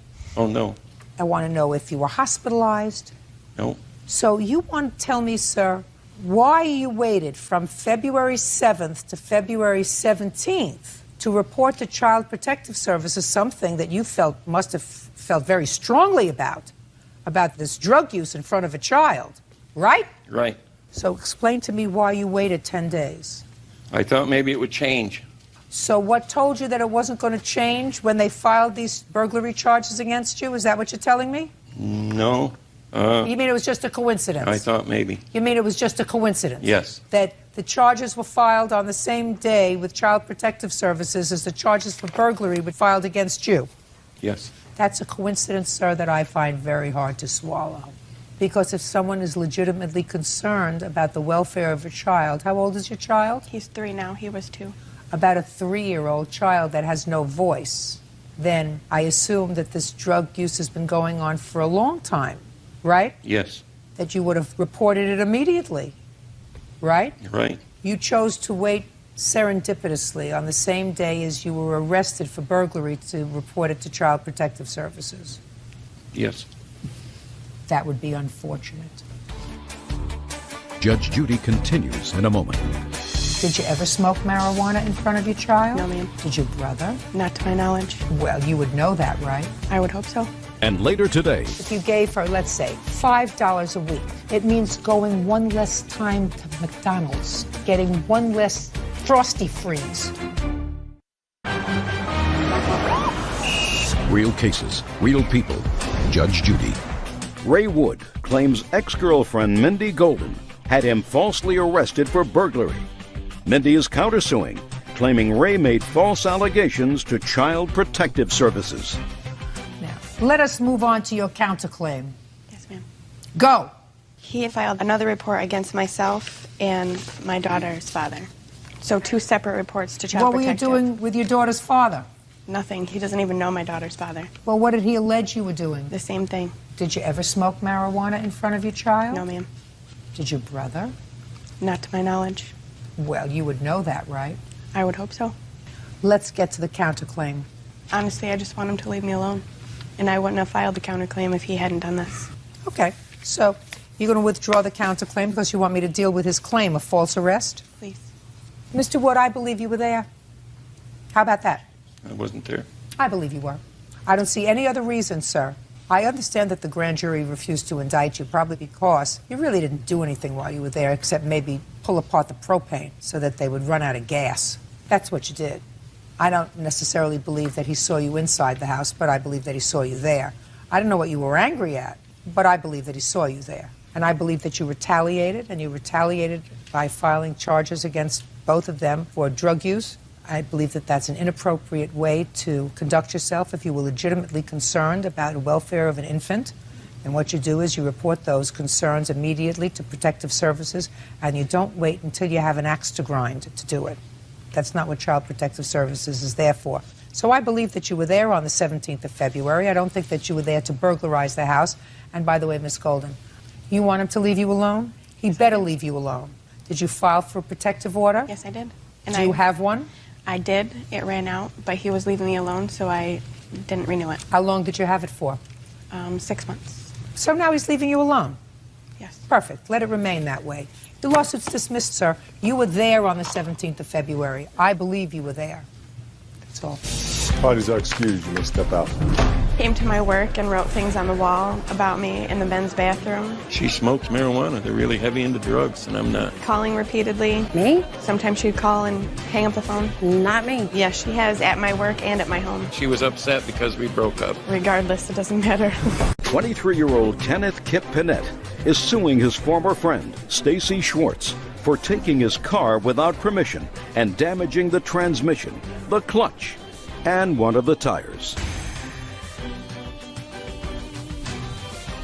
Now, this is case number 456 on the calendar in the matter of Pinette versus Schwartz. Thank you. You're welcome, Judge. Parties have been sworn in. You may be seated. Ma'am, have a seat, please. Mr. Pinette, you were at a party with the defendant. I assume she was a friend of yours, and it is your claim that she took your car without permission and wrecked it. She didn't wreck it. She hit a curb and blew out a tire, and the transmission went out. And Ms. Schwartz says that she had an unfortunate accident and that she might clearly be responsible for replacing a tire, but certainly not the transmission, since she had your permission and this accident was clearly not her fault. Well, she did not have my permission. Good. So let's go back. When was this party that you had? A couple of months ago. It was a Friday night. It was at my house, and Listen, Mr. Pinette, how old are you, sir? 23. What do you do for a living? I am a market analyst. Ever been to court before, sir? No, except for traffic tickets and... Well, that's court. So, if you're a plaintiff and you have a claim, first thing you figure out is what date Yes, Your Honor. Because the questions get harder after that, Mr. Panett. So a couple of months ago on a Friday night isn't the date. I believe the date was December 14th, Your Honor. That's a date. Now, it was on December 14th, 2006. Where were you? At my house. Who else was there? I don't know the exact names, but a bunch of my friends. And what were you all doing? Drinking, watching TV, listening to music. Great. Having a good time. Being responsible. Yes. What happened next? Well, I didn't keep track of everybody around that night. I went to bed maybe around 1 or 2, and the next morning, Stacy called me and said that my car was broken down. I said, you know, how could that be? It should be in front of my house. And she said she was in Sunrise, which is about 20 miles away. Where do you live? Downtown Sacramento. Go ahead. She said it was broken down. She explained to me that she had taken my car the night before and that it had broken down the night before and that she had spent the night and was calling me in the morning. And I was... Spent the night where? At one of her friend's house, I assume. Okay. And I explained to her that she had better get my car back to me. What kind of car do you have? It's a Nissan Sentra. Year? 1997. And she said she would. We exchanged words. I was a little upset, and then I fell back asleep. I didn't get my car back until the next day. She had it towed back to my house. At first, she hadn't even told me that a tire had blown out. I did see that for myself when it came to my house. Then she explained that to me. I had not given her permission to drive the car, so I was very upset. Okay. Don't repeat anything. Okay. I have other things to do. Are you finished? She had told me that she would pay for all damages. She was very apologetic at first, and I felt, you know, like I would forgive her. I had it diagnosed, and she refused to pay it. She says she's not responsible for that. And when you had it diagnosed, what was the bill? It was $1,500, not $1,593.83. I'd originally said $1,600. It's I'd rounded when I looked at the receipt. It's actually $6.17 less than that.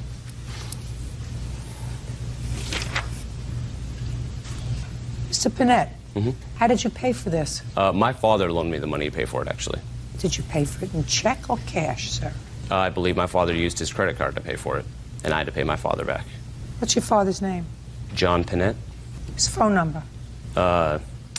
It's in my cell phone, I'm sorry. Bird, would you please get his cell phone so that we can get the father's number, please? Thank you. And he's going to verify that he paid this bill, sir? Yes, when I he call would. him on the phone? Good. We're going to do that. Okay. In a minute. Okay. Now, I'll hear you, Miss Swartz.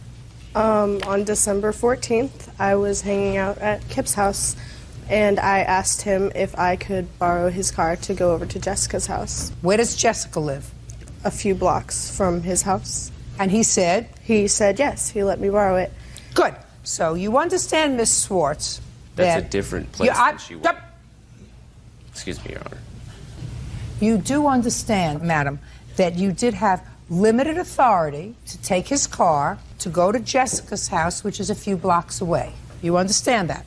Yes. Yeah. Now tell me what happened. I drove over to Jessica's house and told her that I was using Kip's car, and she called me at 5 o'clock in the morning and woke me up. At Jessica's house? Yes. And told me she was drunk and stranded in Sunrise, so I didn't even think to call Kip and ask permission because he let me borrow his car. He knew I wasn't... No, my dear. He knew I wasn't going to bring it back until the morning, so I... Darling! Yes. You get it now? You look as if you're smart enough to get where I'm going. Yes, ma'am. You went to pick up your friend in Sunrise. And how far is Sunrise from Jessica's house? Approximately 20 miles. 20? Miles. Miles, not blocks. Miles. And it was coming back with her, this drunken friend of yours, that you had the accident. Yes. Now tell me about the accident. I was just driving and I was coasting, so I was in neutral. And then I tried to put it into gear and it would not go into gear. And I went to park immediately and I hit the curb and popped the tire. That was probably about 5:30, 6 o'clock. You must have hit the curb very hard. Well, yes, it was hard enough to pop the tire.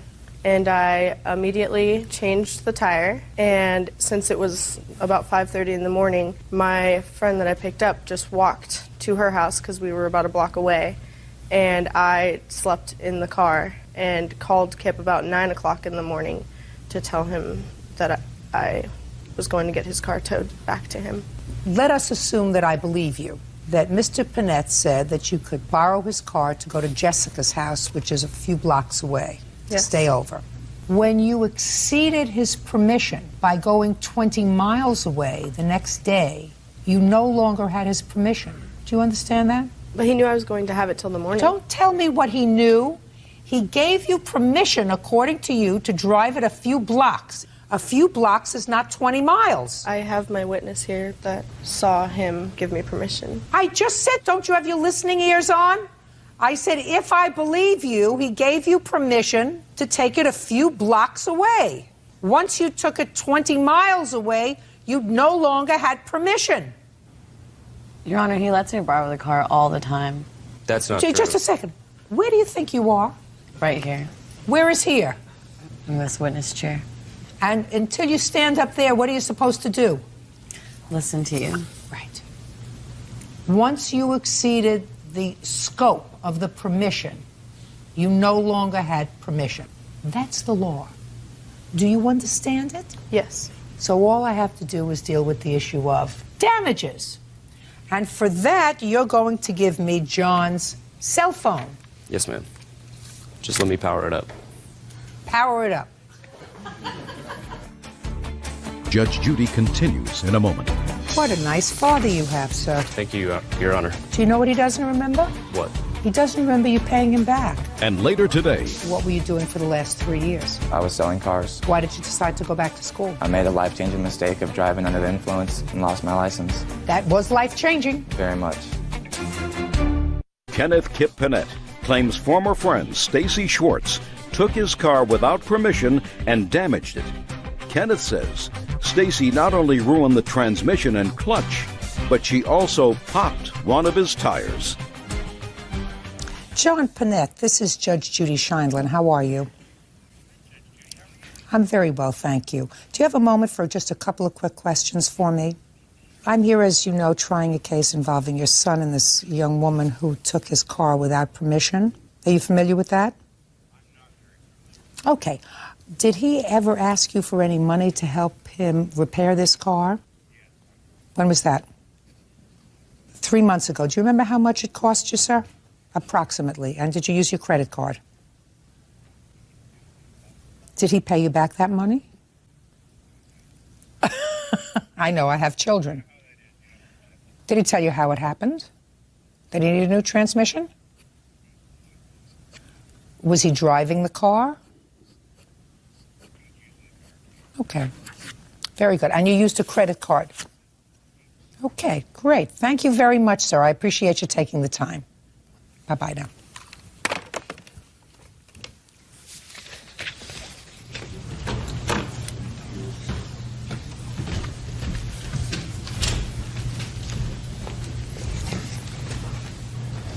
What a nice father you have, sir.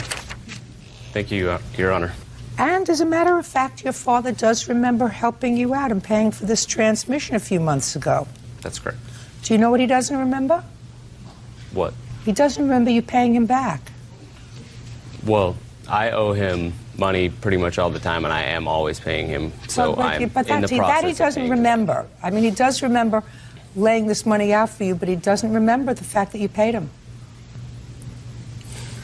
I have not fully paid him back, Your Honor. I apologize. Well, how much have you paid him, sir? Well, I owe him a total of quite a bit more than that. So I guess if you got down to that bill, I haven't paid him any because I'm paying him for things that I owe him. Well, you have no objection to making the check payable to your father, do you? No, not at all. Good. Judgment for the plaintiff in the amount of $1,593.83 to be made payable to John Panett. Thank you very much. That's all. Parties are excused. You may step out. Thank you. It may take time, but we probably will be friends again. Well, now that it's all been paid for, I would probably hang out with her again. And now the next case.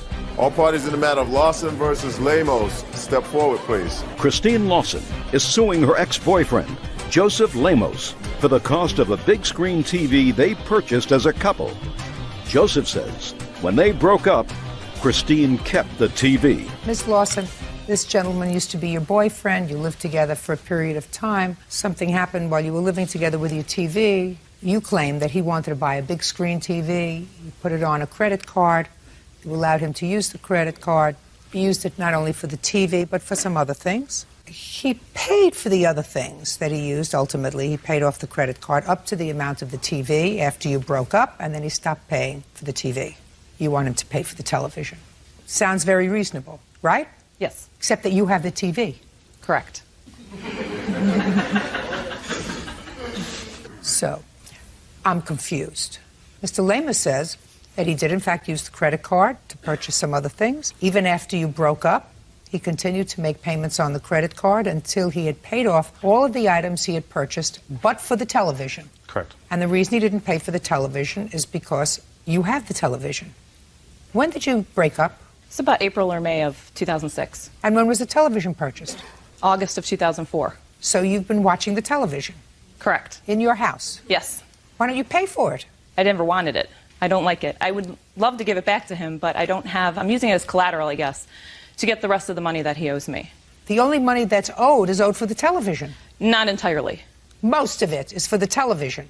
I guess you could say that. What you want me to believe, Miss Lawson, is that he said to you, you can keep this $3,000 television and watch it, and I'm going to make the payments on it. No, that's not how the conversation actually Well, tell me happened. how the conversation actually went. Okay.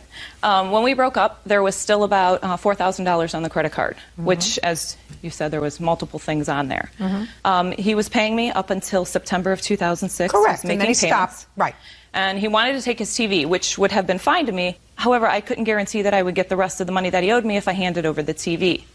I had no way of contacting him. I had no cell phone number. The only way I had was email. Most of the emails that I had sent him were ignored. He paid you for the 6 months. Well, he was paying on multiple things. That wasn't the only thing on there. He paid the credit card honorably. Correct. Until the only thing left was a television that you were watching. Well, the television was... And he wanted it back when you broke up. Correct. Well, then you're watching it. You pay for it. I mean, it's not rocket science. Well, the amount owed on the credit card exceeded what the amount of the television was. When? When we broke up, when he stopped but paying. Come on, Miss Lawson. I just made it perfectly clear to you that there's an agreed set of facts, and the agreed set of facts are he paid until September when the only thing that remained on the credit card was the television set, which he had initially asked for when you broke up, which you declined to give him, which you've been watching and you've been using. You pay for it. That's all. Case is dismissed. That's all. Why did y'all excuse? You may step out. I'm a little shocked. The balance of the credit card was $4,000. The price of the TV itself was $1,500. A little bit shocked. I did promise her that I would pay for it. I felt this was the only route to go to ensure I would get my money, which obviously didn't work. I felt, why should I pay for something that I don't have in my possession? He had just stopped paying me. I couldn't get a hold of him. The replies that I got were very nasty. There was communication, and I've been out of work for medical leave, and I told her once I go back, she'll start getting money for it. I'll never lend a boyfriend money again. And now the next case. All parties in the matter of Corville versus Corville. Step forward, please. Tina Corville is suing her estranged daughter-in-law, Jennifer Corville, for an unpaid loan and car insurance payments. Jennifer says Tina's son is a deadbeat. This is the son? Yes, ma'am. And this is your soon-to-be ex-daughter-in-law. It is your Yes. claim that while she and your son were living in your home, you made a series of loans to her. Yes, Your Honor. Ms. Corville says that you made gifts to her because she was the only one working in her family. Your son wasn't working, so she did some car payments made in order to get her back and forth to work, and some insurance payments made on the car. I have a few questions. Yes, Your Honor. How old are you? 25.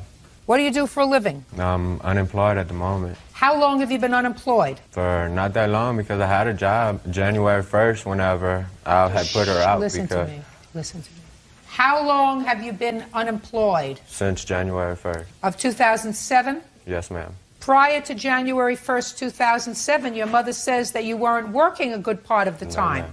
That's what your mother says. Yes, Is she ma'am, lying? That's true. No, ma'am, that's true. How long did you have the January job? Not long, because I didn't even Just go don't off- tell me because. No, ma'am, I hadn't gone offshore. It was an offshore job, and I didn't have a ride to go offshore. That's why I didn't have that job. I hadn't So even you worked didn't one have day. a job? I had the job. I got hired. When I was the took- last time that you got a paycheck, Mr. I Corville? didn't get a paycheck from them because I never worked one day Mr. because Corville, I I didn't have want a you to ride. listen to, put on your listening ear, sir. Okay. When was the last time, month and year, that you had a paycheck? Think hard.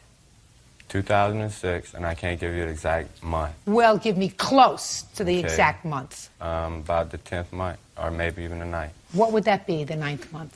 The 9th month Yeah. is September. Took me a while. Good. September. Now, in August, who did you work for? Pizza Hut. Doing what? Delivery driver. How long did that last? Not long. Why? Because I was told I couldn't use the car to do it no more. I was putting wear and tear on our car. Your Honor, that was our car at the time. I was a manager at Pizza Hut. Listen, you know what kind of sympathy I have for you? Zero. You picked him. And not only did you pick him, but you picked him, and you have a child. Not with me. I know that. Okay. I was just clarifying it. You know, put your hand down. Sometimes it's better to be alone. Sometimes the loneliest you can be is when you're with somebody. Yep. Did you know? You know what I'm talking about? Now, your son, who is without a job, moves in with you with his wife and her child. Yes, ma'am. How old was he when he left home? He's been in and out of home since he's 12 years old. In and out of your home? Yes, ma'am. Now, how did you feel about it when he told you he was getting married? Didn't know the girl long enough. But she has a job, right? Yeah, at the time she did have a job, yes, ma'am. Now, your son had no job at the time. At the time? At Yeah. the time? At the time he did have a job. Doing what? He did sheet metal. What happened to that job? He had differences with the guy. Yeah, the guy fired me because I asked for a raise. And what did he say when you asked him for a raise? He told me he didn't feel that I deserved it, and if I felt like I really needed it, I could go look for a job elsewhere because I no longer had one with him. No, that's not what he said. Yes, He ma'am. said, I don't feel as if you deserve it. If you feel as if you deserve more, go elsewhere. Yes, ma'am. Well, he didn't say that you can't have a job with him. He said, go elsewhere. Yes, ma'am. And so you went elsewhere. Yes, ma'am. Where'd you go? To Pizza Hut. Was that paying more than your sheet metal job? Yes, ma'am. Nah. With the tips, yes, No. ma'am. Okay. Now, tell me about this first loan. After they got married, they moved in with you because he's not working, right? Yes, yes, Your Honor. Were they paying rent in your house? Not at the beginning, no. Were they paying rent later? When the second go around, they were going to pay rent. They moved in twice last year. Fine. Well, the second time they moved in, did they pay rent? 1 month. How much? $150. And who paid the rent? My son. What was he doing? He was working for Trim. Newcom. Yeah. What happened to that job? We had went and we had a court date for me and her both to attend to, and we asked the What kind of court instructor- date? I don't really remember, to be honest with you. You had a court date and you don't remember? Yes, What kind of ma'am. court date did you have? It was actually court for his paternity test. Yeah. It wasn't nothing to do with me. But For we a left. quiet. For a paternity test for what? His second child. He has children? Yes, ma'am. Wunderbar. He has two, one for two different women.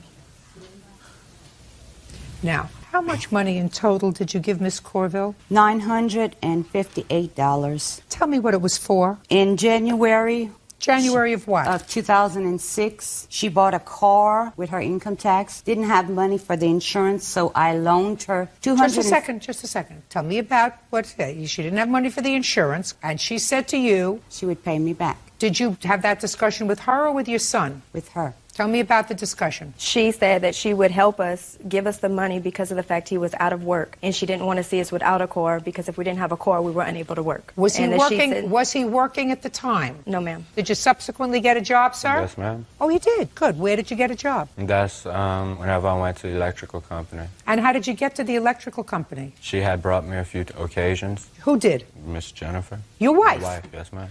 What's next? In May, she called me at work crying because she had a payday loan that she had taken before they were married, crying because she was going to get arrested. Could she please borrow some money? Is that right? It is. Good. How much was that? $305. 80. That you owe her. Go ahead. Then in September the 19th, their ABC insurance canceled. So they had to find new insurance. They had to find new insurance? She had to find new insurance. Where were you working? You told me you were working in September, sir. Yes, ma'am. That's whenever we were both working at Newcom. Oh, okay, so you were both working? Yes, ma'am. And you were using her car to get there? Yes, ma'am. Ah, good. Perfect. So I paid her down payment for $155. That's for fine. the Geico. That ensures that your son is working. Perfect. What's next? Then in October, she was short $100 because they both lost their jobs. She was short $100, so to keep her car I put the $100 difference in pay that she would pay me back when she'd find another job. Why'd you get him to pay you some money? It wasn't his car. He was using it. They were a married couple. No, listen. Miss Corville. I had lost Your son 3 put her jobs. out of the house when? January 1st, 2007. Why? What was my question? I couldn't use the car to go find a job, nothing. She had stopped letting me use the car, everything. That was her Really? car. And you had been using the car to go and look for a job? No, ma'am. Well, you said she stopped. Yeah, like she hadn't let me. And within 3 months since we had been back over there, I had got a job and went to Houma. That was the only time. So that's why you threw her out? Yes, ma'am, because I was supposed to be leaving to go offshore and she wouldn't bring me. Go ahead. He didn't get a job in Houma. He actually went to Houma to get a job. He failed his drug test, and he was unable to work offshore. So he actually didn't What work. kind of drugs were you taking that you failed the drug test? None. You mean that the test was a mistake? No, ma'am, I was going offshore. So you didn't fail the drug No, test? ma'am. Would you like to take one today? Doesn't matter. She owes you for the payday loan. That she owes you for. For the car, consider it a contribution to your son. Do you understand? Yes, Your Honor. Good. Judgment for the plaintiff in the amount of $305.80. That's all. Thank you very much. Parties are excused. You may step out. I hope I did hear the end of it. Judge Judy sure did fill me with some justice. If that's what she wants to believe, let her live in her land. I don't care. And I hope that I never hear from these people again. Arian Mimi McDonald is suing her daughter's ex-boyfriend, 20-year-old Chad Pittman, for damaging her 96 GMC Jimmy during an argument with her daughter. All rise. That's case number 324 on the calendar in the matter of McDonald versus Pittman. Parties have been sworn in, Your Honor. You may be seated. Miss McDonald, you don't know what happened on this day with the car, is that right? Not besides what my daughter had told me. Your daughter was driving, but Yes. the car is in your name, Yes. so you're the one who wants the defendant to pay for the damages Yes, on the ma'am. car. But your daughter's a big girl. She makes her own mistakes. She's going to stand up and you're going to sit down. Do you mind if I stand up in between these two? Because he's caused so much turmoil with our family. Oh, he's not going to make any problem. Okay. You see this guy? Squash him like a bug. Okay. You understand that, Mr. Pittman? Yes, ma'am. Or you keep an eye on Mr. Pittman, because Miss McDonald will feel more comfortable if you do that. Sure. Thank you. Miss McDonald, it is your claim that the defendant backed into your car when he was angry. Mr. Pittman says that you rear-ended him. Mr. Pittman used to be your boyfriend? Yes. How long was he your boyfriend? Almost 3 years. And how old are you? 17. And then when the two of you broke up, he started dating, or even before, I don't know how it happened, but now he's with your cousin, who was 15. Yes. And pregnant. How wonderful. I assume that the pregnancy is a result of your relationship. Is that right, Mr. Pittman? Yes, ma'am. How old are you? 20. And what do you do to support yourself? I work for one of my friends. Doing what? I'm a foreman, construction foreman. You work every day? Yes, ma'am. How much do you earn a week? 800. And who do you live with? My parents. Pay rent? No, ma'am. What do you do with your money? I put it up for my kid, and I'm buying clothes and all that. Insurance, phone bill, just I pay bills with it. You have another child? No, ma'am. So this is the child that you're talking about? Yes, ma'am. Do the parents of this 15-year-old who you got pregnant want to put you in jail? No, ma'am. She allowed me to date her. Dating her is one thing. I know. You know, dating, you go out to eat, you go to a movie, you go ice skating. You know, there are lots of things you can do other than make babies with 15-year-olds, Mr. Pittman. Who are these people? My mom and my witness. You didn't give them a good enough lesson in the facts of life. Okay. Tell me when this incident happened with the car, Miss McDonald. On Friday, August 11th of 2006. Tell me what you were doing near Mr. Pittman. It's a parking lot where a bunch of people hang out on Friday and Saturday nights. And you knew he was there? I didn't know he was there until I pulled in. At that point, he was already involved with your cousin? Yes. You were angry about that? Yes, very. So you pulled in and you saw his car. Was your cousin with him? Yes, she was. And what did you do? I noticed that No. Look at me. Don't look over there. Look at me. I noticed that he was there, so I pulled up beside him. Why? Just... Come on. I was going to talk to him. I pulled up and she was with him. So I confronted him. Well, what did you say to him? Because he also was still calling me every night, wanting to be... Shh, just a second. Wanting to still be with me at the same time as being with her. And I felt like she needed to know that too. Well, why did you choose that time to tell her? It was probably the only other time I would see her. Yeah, you could have called her on the phone. Could have told your mother. Your mother could have called whoever her mother is and said, listen, this is not a good situation. So you went into this parking lot and there was clearly going to be trouble. So when you say you confronted him, what did you say? I just, asked him why. Why is he doing this to me? Also wanted to be with her. He needed to choose one or the other. And then what happened? We got into a small argument. He then pulled off, and I pulled off behind him to leave because I was so upset. And So if he pulled off to leave, he wanted to get away from the situation. Why did you follow him? I wanted to leave. I wanted to go home. I was upset. Oh, why didn't you wait until he left? I was just so upset. Didn't know what to do. Go ahead. And whenever he pulled off, I pulled off behind him. He hit the brakes, so I hit the brakes too. He threw his truck in reverse and backed into me, and then pulled off and left. He wanted you to leave him alone. Miss McDonald, he wanted you to leave him alone. Is that a fair statement, Mr. Pittman? Ma'am? Is that a fair statement? Yes, ma'am. So? Someone I knew, I called the police for me, and they came and did a police report and an incident report, which I have a copy of, along with pictures of the damage. And then Monday, whenever my mom got home and we started filling out to file with his insurance company, she then told me that my witness, Dana, who was her coworker, had overheard her talking to some other people at work, and she was actually there in the parking lot Friday with her son. Perfect. Would you stand up, please? Dana, you have a last name? Morella. What were you doing in the parking lot? Me and my son were just up there eating, and we were out in the parking lot looking at all the cars. They have a lot of the nice cars that my son likes to look at, the Nopi cars, and we were just out looking at the cars when I noticed that a big black Bronco just backed up into a green Jimmy. At the time, I did not know that it was... You drive the big black Bronco? Yes, ma'am. Okay, so he backed into her. Right. Okay. And that's all I seen. Thank you. Let me start with you, Mr. Pittman. It was wrong for Miss McDonald, not smart of her, to confront you and your girlfriend in the parking lot on August 11th. It was wrong for her to follow you after you tried to leave, because you don't know what she's doing, whether she's going to follow you, whether you have no idea at this point, because you were leaving and she wasn't finished yet. I want you to understand that I am sympathetic with that. I'm not sympathetic with you, but I'm sympathetic with that.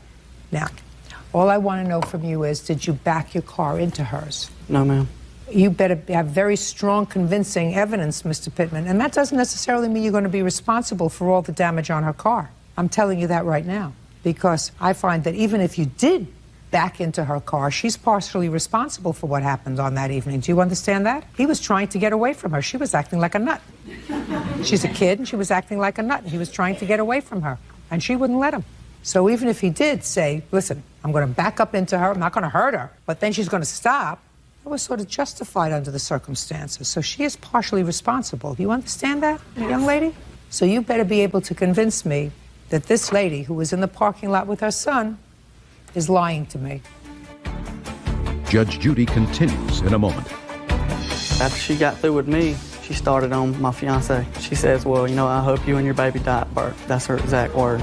And later today, he squired you around town, bought you lots of things, and this was merely a payback. Is that right, sir? Yes. When did you start dating Prince Charming?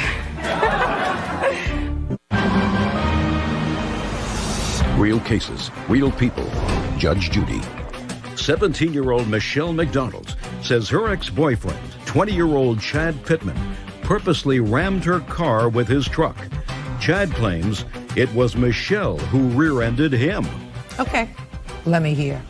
Your Honor, me and my friends and my fiance was up there at Kmart, and we were minding our own business talking to some of our friends. Oh, my heart hurts me when you say fiance with 15 years old. Go ahead. And she come flying up next to us and parked next to us, and then she started on me, and she just started arguing from the start. Of course she did. I got it. I understand that. It's exactly what she did.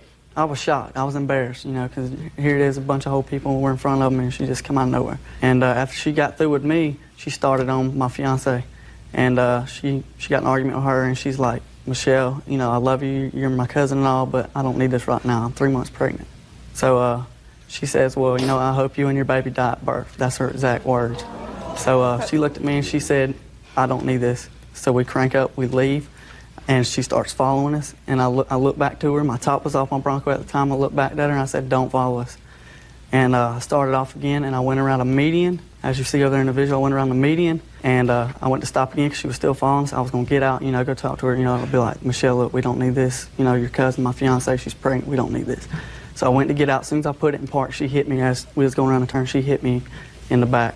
So I'll go ahead and get out the truck. She backs up, pulls up next to me, and I don't remember exactly what she said, but she said a few things, and she left. And I looked at my Bronco. There was no damage that I could see. So I got my Bronco, which is private property, so I didn't think nothing could be done anyway. So Did you see this lady in the parking lot? Oh, ma'am. You work together? We used to work together. When? She left at the end of August. Do you live near each other? No. Have you seen each other since work? Once or twice, maybe. Good. Yeah. Okay. You have a witness? Yes, ma'am. I'd like to hear your witness. First, let's start with your name. Robert Drew Norton. Go ahead. We had the top off the back of the Bronco. Were you in the car? Yes, ma'am. How many people were in the car? 3 of you? There was 2 in the back, 2 in the front. And we parked at the median, as you see over there. And she pulled up, slammed brakes as I was talking to my friends on the other side of the Bronco. And she started yelling out like all the stuff he said, such as, I hope your baby dies at birth. And she said, we don't need it. And then we left, and then she pulled off behind us. We ran around the median, and he went to stop and tell her to quit following, and she hit us. And then she pulled off and said something, and then went flying out the parking lot beside Kmart. And then he looked at his truck, and then we left. Okay, now I'd like to see the pictures. You work? I work at Chicken Run. Okay, good. Ever been in trouble with the law? No, ma'am. Uh-huh.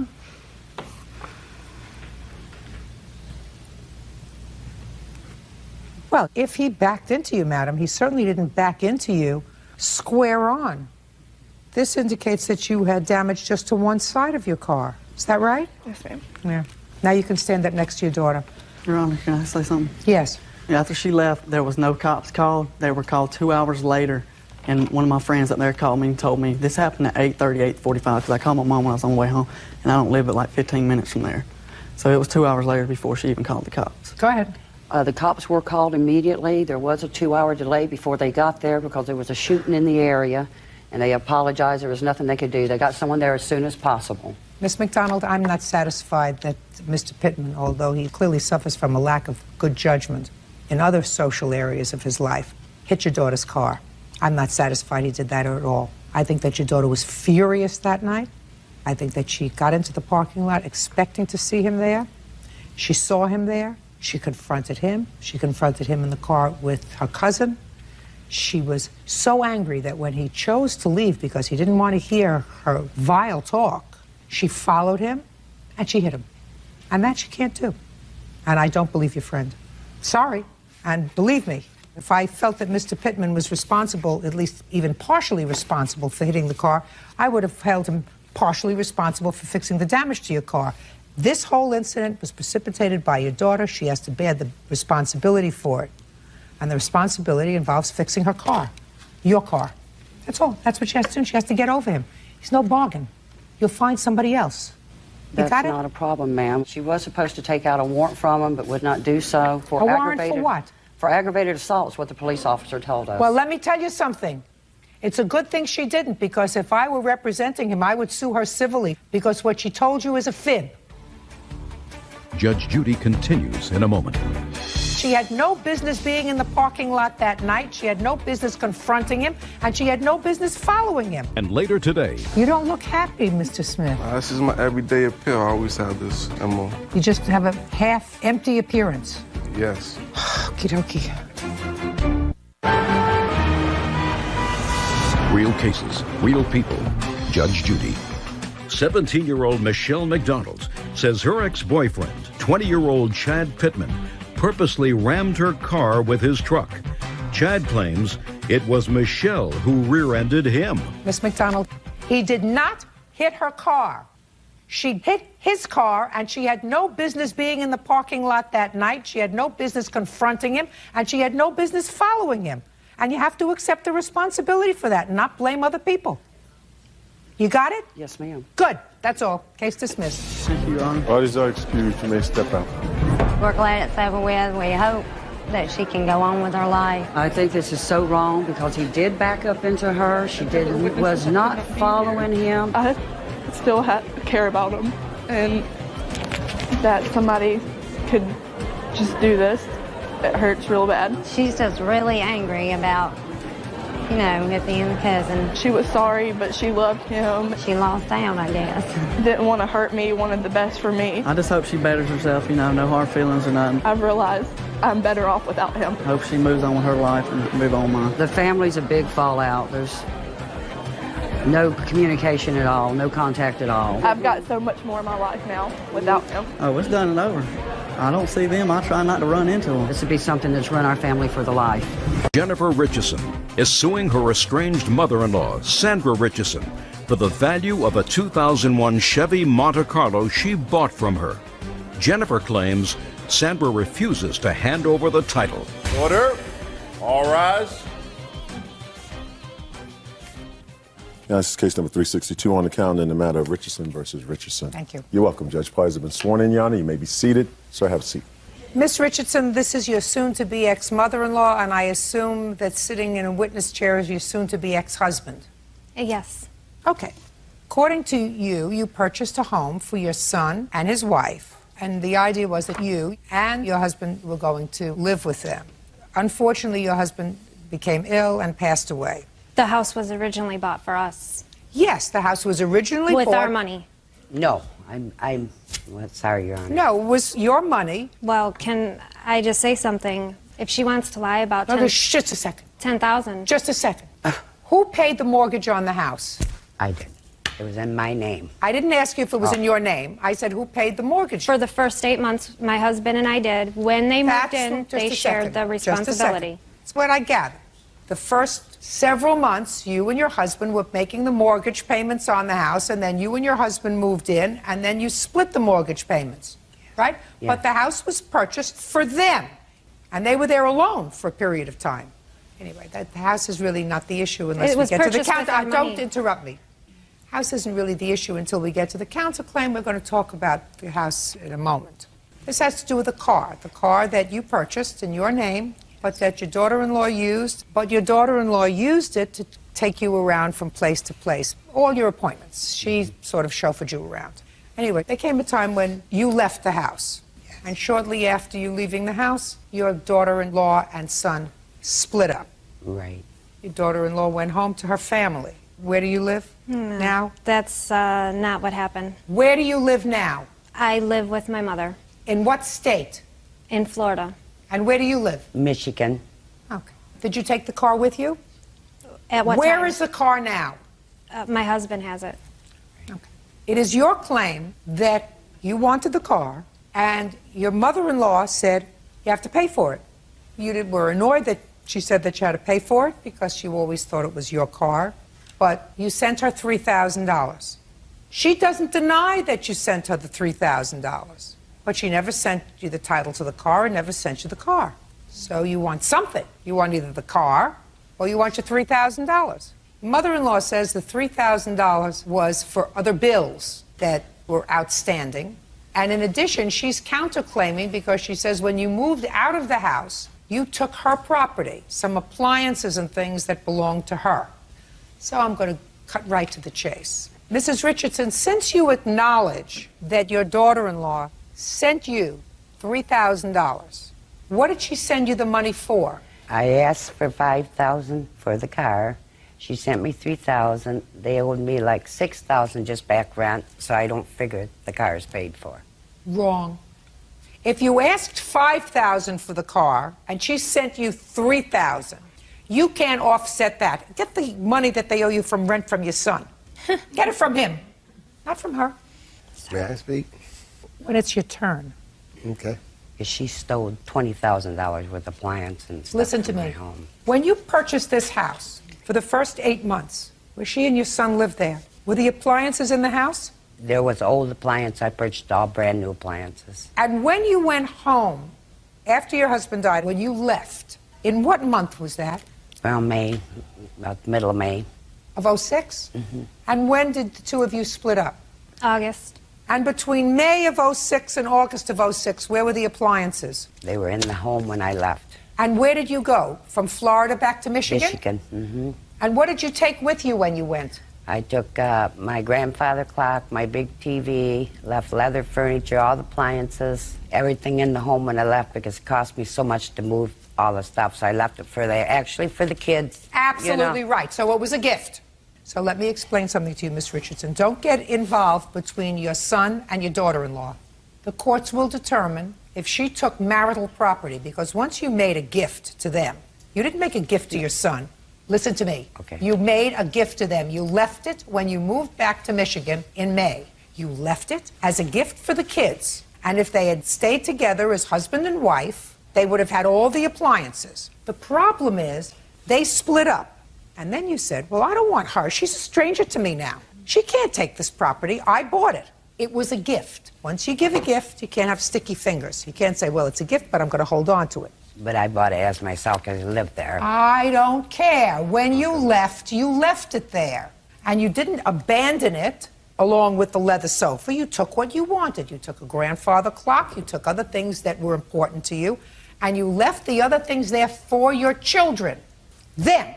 So it therefore became marital property. She had no reason to steal it, though. She didn't steal it. It was a gift. It wasn't really a gift. Well, it Miss was 'cause I Richardson, lived I'm there. trying to explain to you, madam, you're not getting what the law is. Okay. That's the law. And if your son, during the course of the divorce proceeding, says, well, she took this marital property and she had no right to take the marital property, a judge will decide that. But it's not yours. You can't sue for it. You gave it away. You gave it away to them. And as between the two of them, a court will determine whose property it was, whether she cleaned out the house or whether she didn't. But it's not yours anymore. You gave it away. Judge Judy continues in a moment. When I moved out... Where did you go? I went to a friend's home. Boyfriend. It's going to be over. Do you understand? It's going to be over.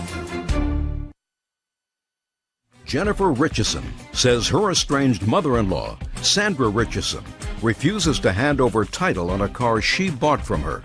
Sandra is countersuing, claiming Jennifer stole appliances from her home. Let's get to the car. When did you tell your daughter-in-law that you wanted $5,000 for the car? Before I left the home. So that was in May of 06. Is that what she told you in May of 06? She wanted $5,000 for the car? My husband and I discussed it, and I told him I don't feel I owe her anything for this car. I have been a personal slave to her, driven her anywhere she's asked me to go. Well, listen to me. Broken in Don't speak. Just because you think that doesn't make it the law. Car is titled in her name. You took her where she had to go. You also used it for yourself when you had to go to, I don't know, bowling, Pilates, hairdresser appointment, whatever. You took the car yourself. So, in exchange for that, you had a car. And what you did was you drove your mother-in-law around. When you weren't driving her around, you were using it yourself.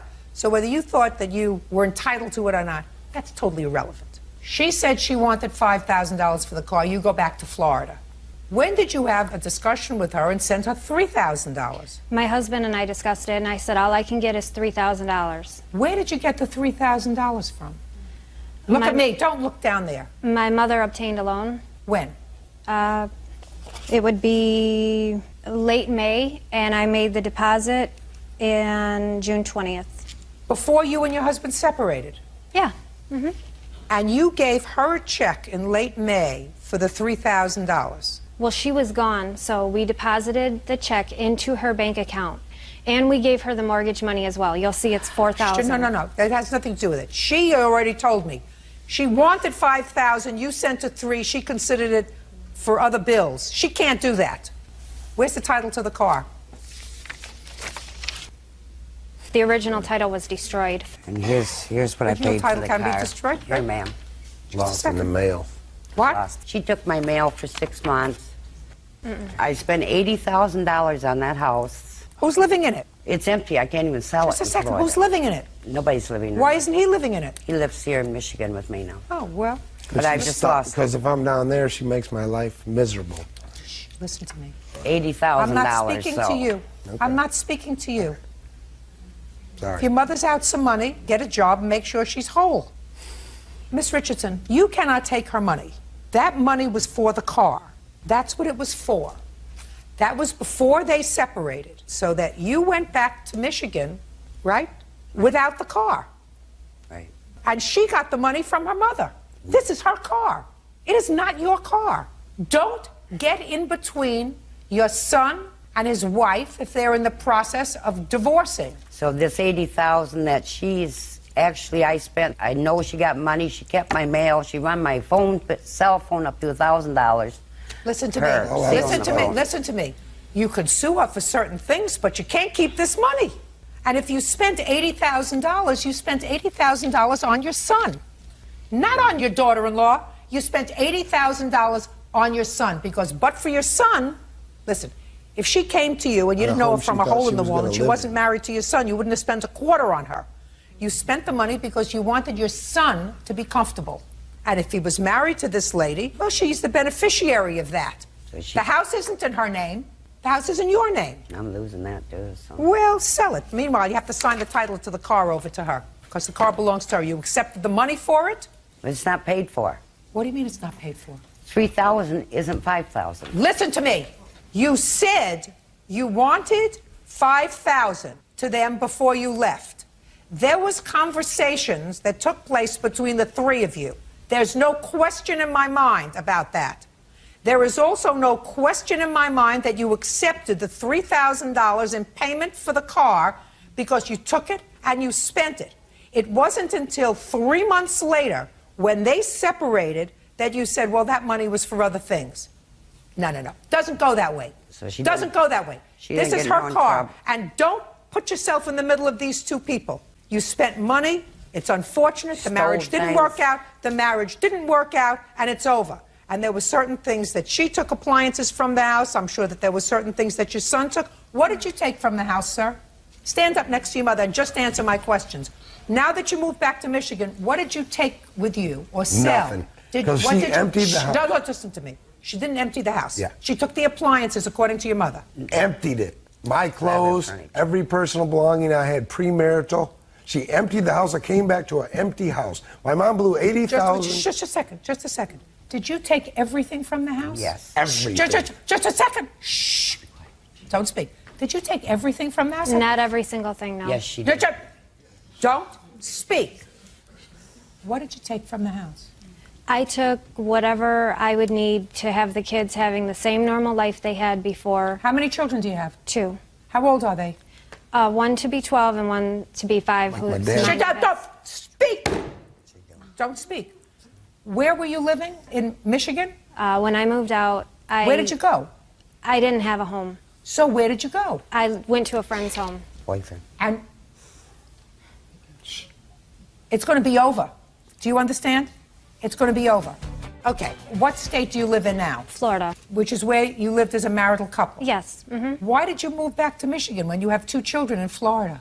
Because she was trying to get me put in jail. She stole everything. She come into my motel room and took my pool stick, and I'm a professional pool player. Listen to me. After she emptied the house, took my dad's wedding band he wore for 43 years that's worth $20. It's 10 karat gold that belongs to my mother.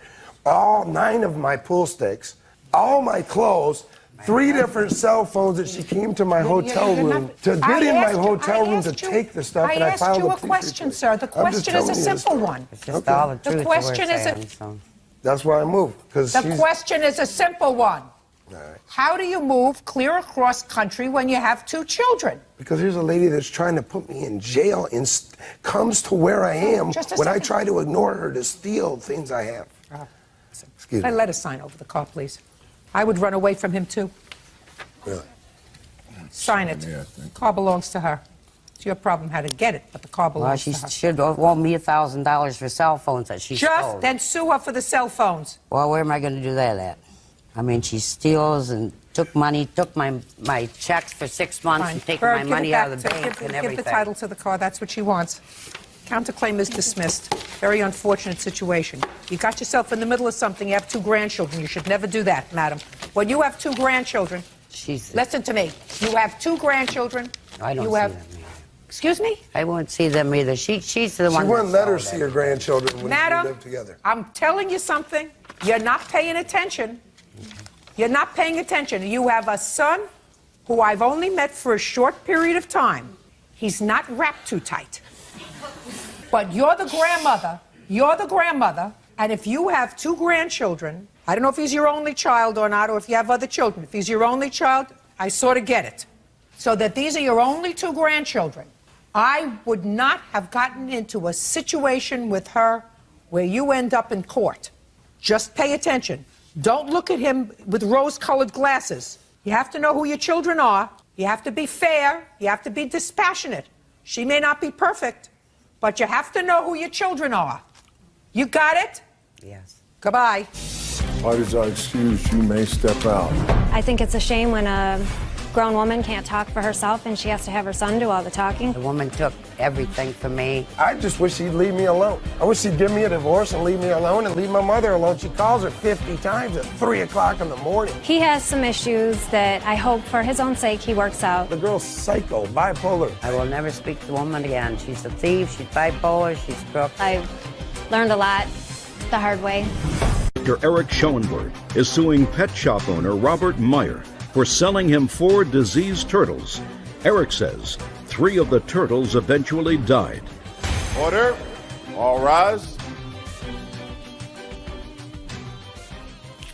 Yeah, this is case number 288 on the calendar in the matter of Schoenberg versus Meyer. Parties have been sworn in. You may be seated. Folks, have a seat, please. Is it Dr. Schoenberg? Yes. Are you a physician? Yes. Dr. Schoenberg, I read in your complaint that you purchased some turtles from the defendant's pet shop. Correct. You purchased them in order to create a habitat for them in your home. I don't know how large they were, but within a relatively short period of time, they got sick and died. You believe that Mr. Meyer is responsible for not only the turtles, but also for the substantial veterinary bills that you had in order to try to treat them for an illness that you say they had when you got them from him. Mr. Meyer says he offered you your money back when he found out that there was a problem, but he's certainly not responsible for these astronomical veterinary bills that were racked up as a result of your desire to treat the animals. How large were these turtles? Between 4 and 5 inches length of the shell. And how much did you pay for them? $17.99 each. Had you ever had turtles before? Yes. What happened to them? I had them when I was about 10 years old, and I had caught them when I was at camp, and I kept them till I went to college, and then I gave them to the Turtleback Zoo, which was a nearby zoo where I lived in New Jersey. And they survived? Never had a problem, no illness, did beautifully. Did you have had other pets other than turtles? No. Really? Really. Interesting. Tell me why. I have a fascination with turtles for a few reasons. One, right now I find them inspiring because it helps me to slow down. They're very graceful in the water, but when they're on land, they're very slow and they just seem very pensive. And I find them very inspiring. They live over 50 years, typically, these turtles. So I think for children, they're nice in that sense that you can really get to know them. And they do have different personalities. They're not all the same. They do take on individual personalities. Explain that to me. Well, part of the way we name them is the way they behave. Some are more friendly, some are a little more aggressive. They each take on a little different way about it. You know, I'm an animal lover, so I don't want you to take this as meaning any disrespect. Sure. Are they smart? Well, I have my veterinarian to attest the fact that they're certainly not dogs or cats, but they do, and certainly... I mean, there's a certain survival instinct that all animals have, so in that regard, they can survive. They look for water, they look for food, so okay, but... They've been around a lot more than we have on this earth. Millions of years. So have roaches. That's true. Good. You got me there. But I really believe, and I'm sure if you ask most turtle lovers, they'll agree that they do take on different personalities, and they definitely do have a higher thought process. Not as high as a dog, but higher than a roach. I know that I'll probably get lots of mail about this because there are people that love every creature. In any event, when did you purchase the turtles? May 27th, Memorial Day weekend, 2006. Is that correct, sir? Yes. And how many turtles did you have in your shop? 8 or 9. When had you gotten them? About a week and a half prior to that. From whom? It's from a distributor. They're animal distributors. This one in particular was a reptile distributor.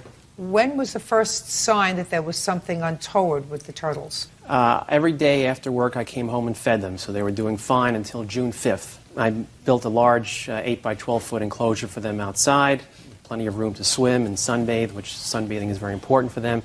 And on June 5th, I went out to feed them, and I saw one of them convulsing in the water. So I immediately took that turtle out of the water, and I tried to find the other turtles, and at the time, I could only find one other. So I took the one that was convulsing plus that turtle, put him in a box, and I tried to call Mr. Meyer, but I could not get a hold of him. But I knew I had to do something quickly, because I know that turtles, if they get sick, it's something is critically wrong.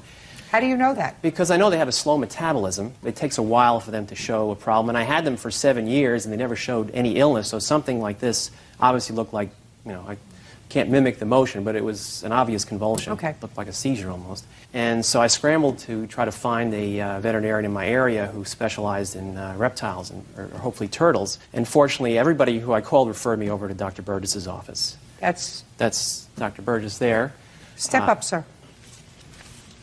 Dr. Burgess, June 5th, receive a call from Dr. Schoenberg, who ultimately brings over the two turtles to you. What do you find? Well, he sounded pretty urgently concerned, so we had him come in right away. And both turtles had problems. What struck me, however, was the one that he was concerned about, which was Sammy, looked seriously ill. And this turtle, on physical exam, the thing that I noticed mostly was how extremely weak he was. And these are really feisty little turtles. They're not weak animals. And this kid was pretty much flat out. That's the biggest thing that concerned me right off the top.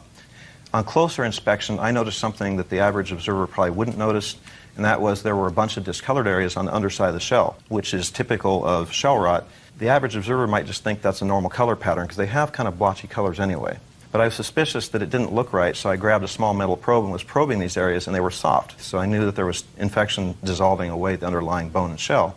The two things you want to know about shell rot is, number one, it's usually easily treated, but it can, if it goes on long enough, get into the bloodstream, the bacteria can. Then they become septic, and then they'll go down quick. They'll convulse, all their organs are infected, and you can actually lose some of those. The second thing about shell rot is you almost never see it unless the turtles are housed in improper situations. In fact, 95% of all reptile cases we see are poor husbandry related. Crowding, dirty water, too cool of temperatures, not enough ultraviolet light. There's a lot of ways that the turtles can be stressed and their immune system falters. Then they become prone to infections from things that a normal turtle would resist. And how long does that process generally take? As advanced as this case was, that takes weeks at least to occur, sometimes months. But to dissolve bone and shell away like that to that extent takes a while. And again, on the surface, they were very unimpressive lesions, easily overlooked. In fact, Eric, who was babying these turtles, didn't notice the lesions either until I pointed them out to him. It just is something you have to kind of know to look for. Doing it for 20 years, I knew to look for it. Judge Judy continues in a moment. You got about 10 turtles from the wholesaler? That's correct. Are you under oath, Mr. Mayor? Yes. How many of them survived?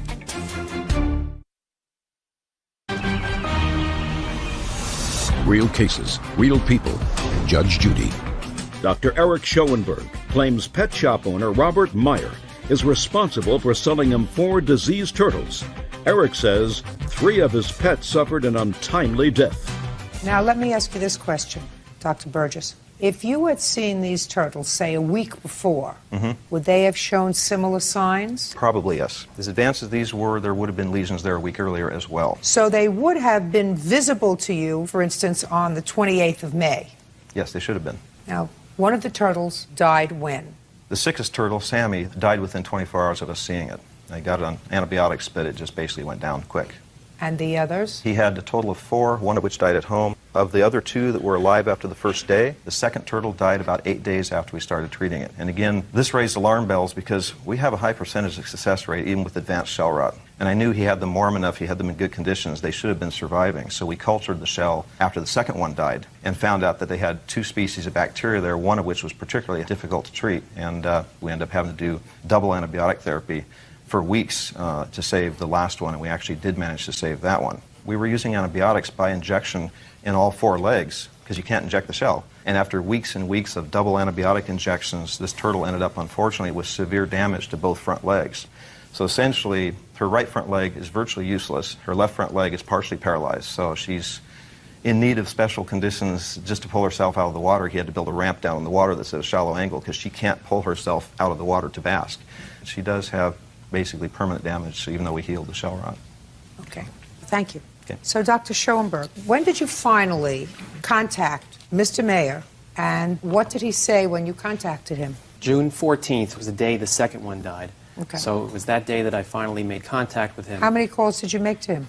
It was probably about 5. I have the exact phone records. Did you speak to anyone? I spoke with a young woman there, and they said he's not around. I'll have him call you.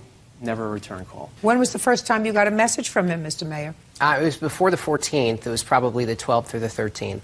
I was probably busy, and I don't know why I didn't get the phone message before the 12th. When you got it on the 12th, did you call him right back? I think I probably waited until the 14th and to get a hold of him. When you sell an animal at your pet shop, Mr. Mayer, do you instruct people, please take the pet to a vet, have it checked out? You know, you give a money-back guarantee if something is wrong within 24 hours or 48 hours. Is that what you do? We state that we have a 7-day health guarantee, depending, it's 7 to 14, depending on the type of animal. In this particular case, for reptiles, it's 7 days that we guarantee the animal. Do you have a piece of paper that says that? No, I got nothing in writing about that. I didn't give him anything in writing, but it's stated at the time of purchase. Who states it? The person selling the turtle. In that Well, case, that's it was hearsay, myself. sir. What you're supposed to do is... It was myself that sold the turtle to Mr. Schoenberg. Did you tell him that there was a 7-day Yes, I health did. guarantee?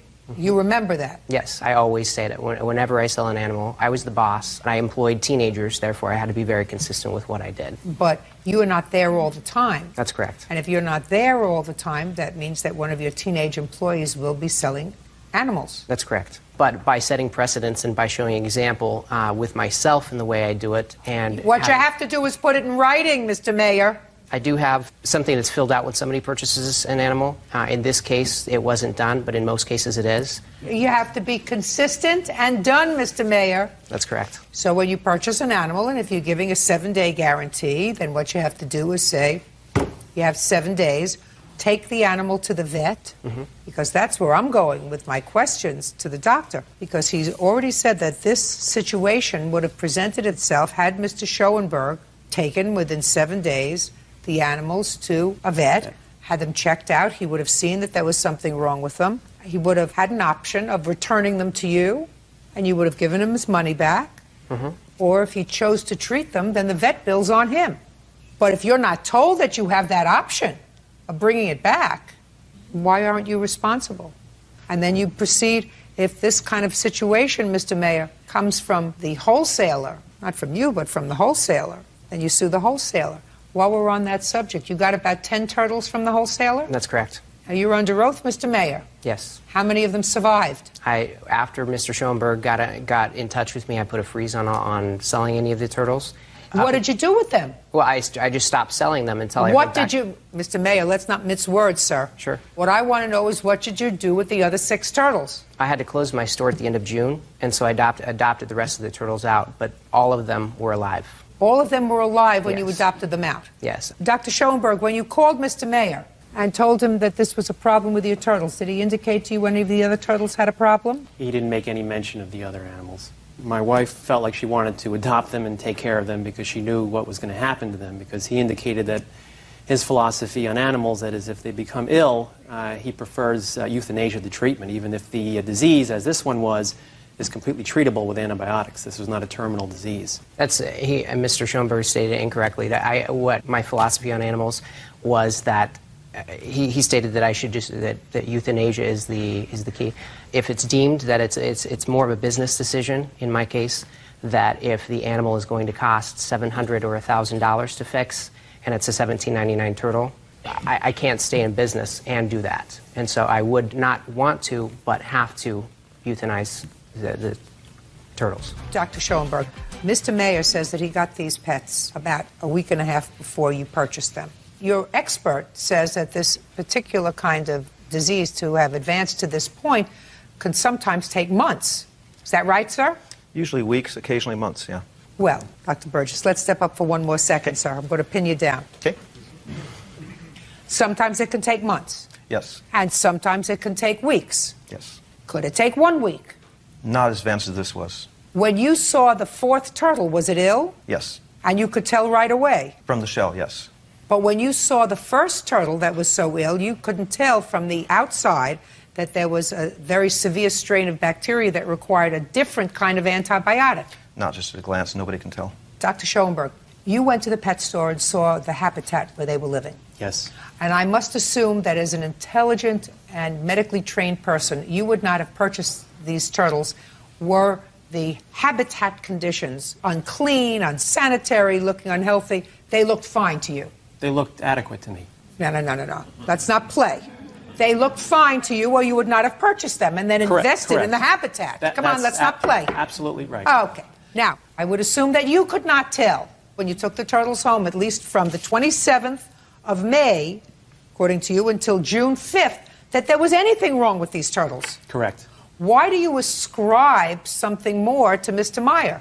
I have records here from animal control that show that there was a lot going on in his pet store that I didn't know about. And if you would like to see those documents, I'd be happy to share them with you that show the kind of conditions that were there that perhaps I didn't see that day. I just was focused on turtles, and I went right in. I'm just interested in turtles. Yes. I'm not interested in whether he's a good husband, a bad father, a good son, a good nephew, whether he does other things. You saw the turtles. Yes.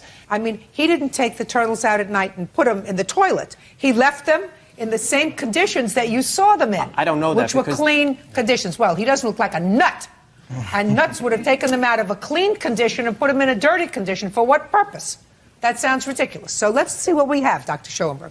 We have a medically trained man, buys the turtles, looks as if they're being kept and maintained in a perfectly adequate habitat. You don't see anything wrong with them. No signs of illness. According to you, they were playful and they were eating, appeared perfectly normal. So you are really asking him not to give you back the money for these turtles. You believe he is responsible for the veterinary bills, which were $2,200. Actually, the veterinary bills were $1,400. The other amount of money is to get special housing for the turtle inside to take care of her since she's handicapped. Otherwise, I would have Well, housed that's her. another decision that you made, Dr. Schoenberg. You made that decision. Certainly, if you were a Darwinist, you would have said, maybe this little turtle, unfortunately, doesn't want to live for the next 50 years, having to pull herself out of the water because she's paralyzed in one leg and partially paralyzed in another.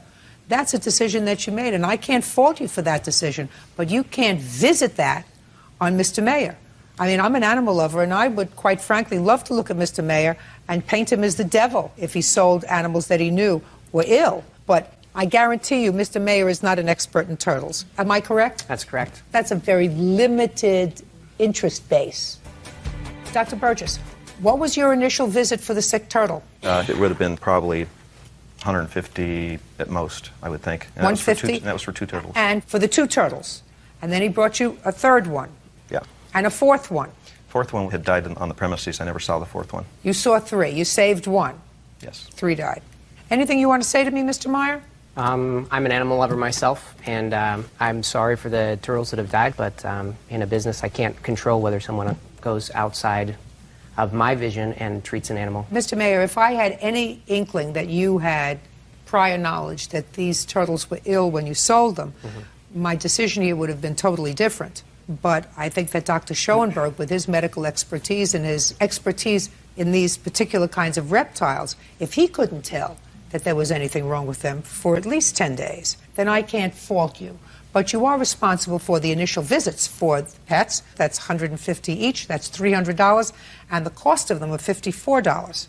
Yes. I'd like to say that I got these animal control records. There were 17 complaints. One of them was that he housed different reptiles together. So there's every indication that there was definitely animal neglect on his part, indicating that he was not treating the animals humanely, including reptiles. And now if you house reptiles, turtles with lizards, or mixing Did them you up. see the turtles housed with lizards? I didn't, but he could have done it when I wasn't there. Well, Dr. Schoenberg, doesn't sound right to me. Doesn't sound like it's common sense that you have a habitat for lizards and you have a habitat for turtles.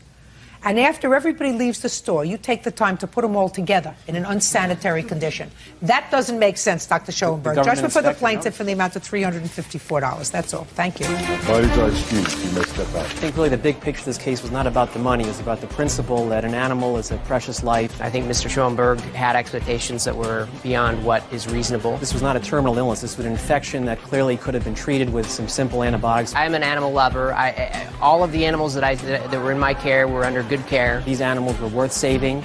Turtles, I know, maybe are not dogs to most people, but to me they're very precious. That was the reason I got into the business in the first place, was because I did love animals. It's buyer beware, and perhaps, you should do a background check when you're purchasing animals. Just keep records of the people who purchase animals and make sure that they have signed statements. I kind of had trust that if the store was open and left open by the government, that it was considered safe and clean, but I guess not. I don't know. I want you to be dishonest with me.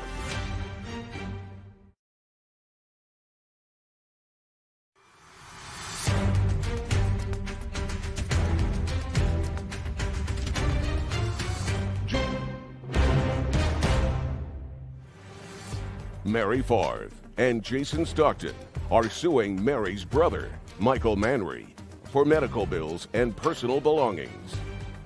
Court come to order. All rise. Have a seat, please.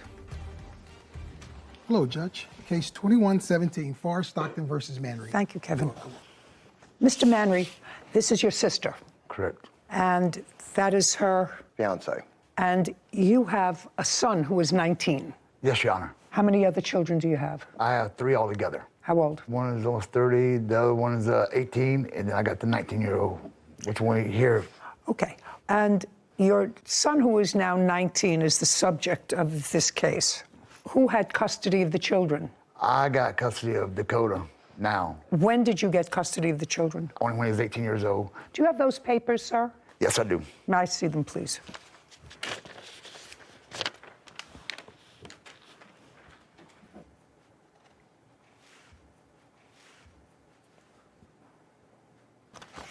Okay, so this grants you, sir, legal and physical custody of Dakota Manry until further order of the court. So what this case is about now, and I assume from what I've read, that Dakota has certain special needs. Yes, ma'am. And because of his special needs, he is unemployed. Did he finish any sort of a high school? He graduated. He graduated from Yes. high school? Yes. Did he go to a special school? He went to a regular school, but he was in special education. And when he graduated, did he graduate when he was living with you? Yes. Okay, so this is what your case is about. At some point, according to you, you have a niece. And your niece wanted to have Dakota come and stay with her for a couple of days. You were at the time, according to your answer, sort of in between residences. You were evicted from one place and going someplace else? I was in the process of moving. I got my niece to go with me to, ask her if she'll bring me to go get Dakota by my cousin's house. And she said, sure. Okay. Dakota went to live for a few days, at least, at your niece's house. No, not live there. No, not live there. No, ma'am. Well, he was there overnight. He was over there overnight. How many nights was he there overnight? I think about maybe a week. I was supposed to be Okay. 3 days. So he was there. Yeah. During that time, you, who are his aunt, yes, ma'am, went to your niece's house and you saw Dakota there. Yes, ma'am. And according to you, became concerned because, according to you, it looked like he hadn't showered in a week. He was in dirty clothes. He just looked awful. So you decided to take him to live with you. I asked him, I said, do you want to come to the house to stay, a little while, where he can eat and all that, because he looked like he hadn't ate either. Okay. Well, this is what your case is about. You decided to take him, didn't discuss it with his father. During the time he was with you, he had some expenses. You want his father to be responsible for those expenses, and you want his father to return certain of his personal property. That's what the case is about. Yes, ma'am. Okay. First, let me deal with all things legal. I have an order here dated January 21st, 2021, which grants physical and legal custody of Dakota to his father. Do you have any subsequent order granting you custody or guardianship, is my question. I have power of attorney. That is not the same thing. Can I see what they have? Power of attorney when I didn't give her permission. I got custody. Okay.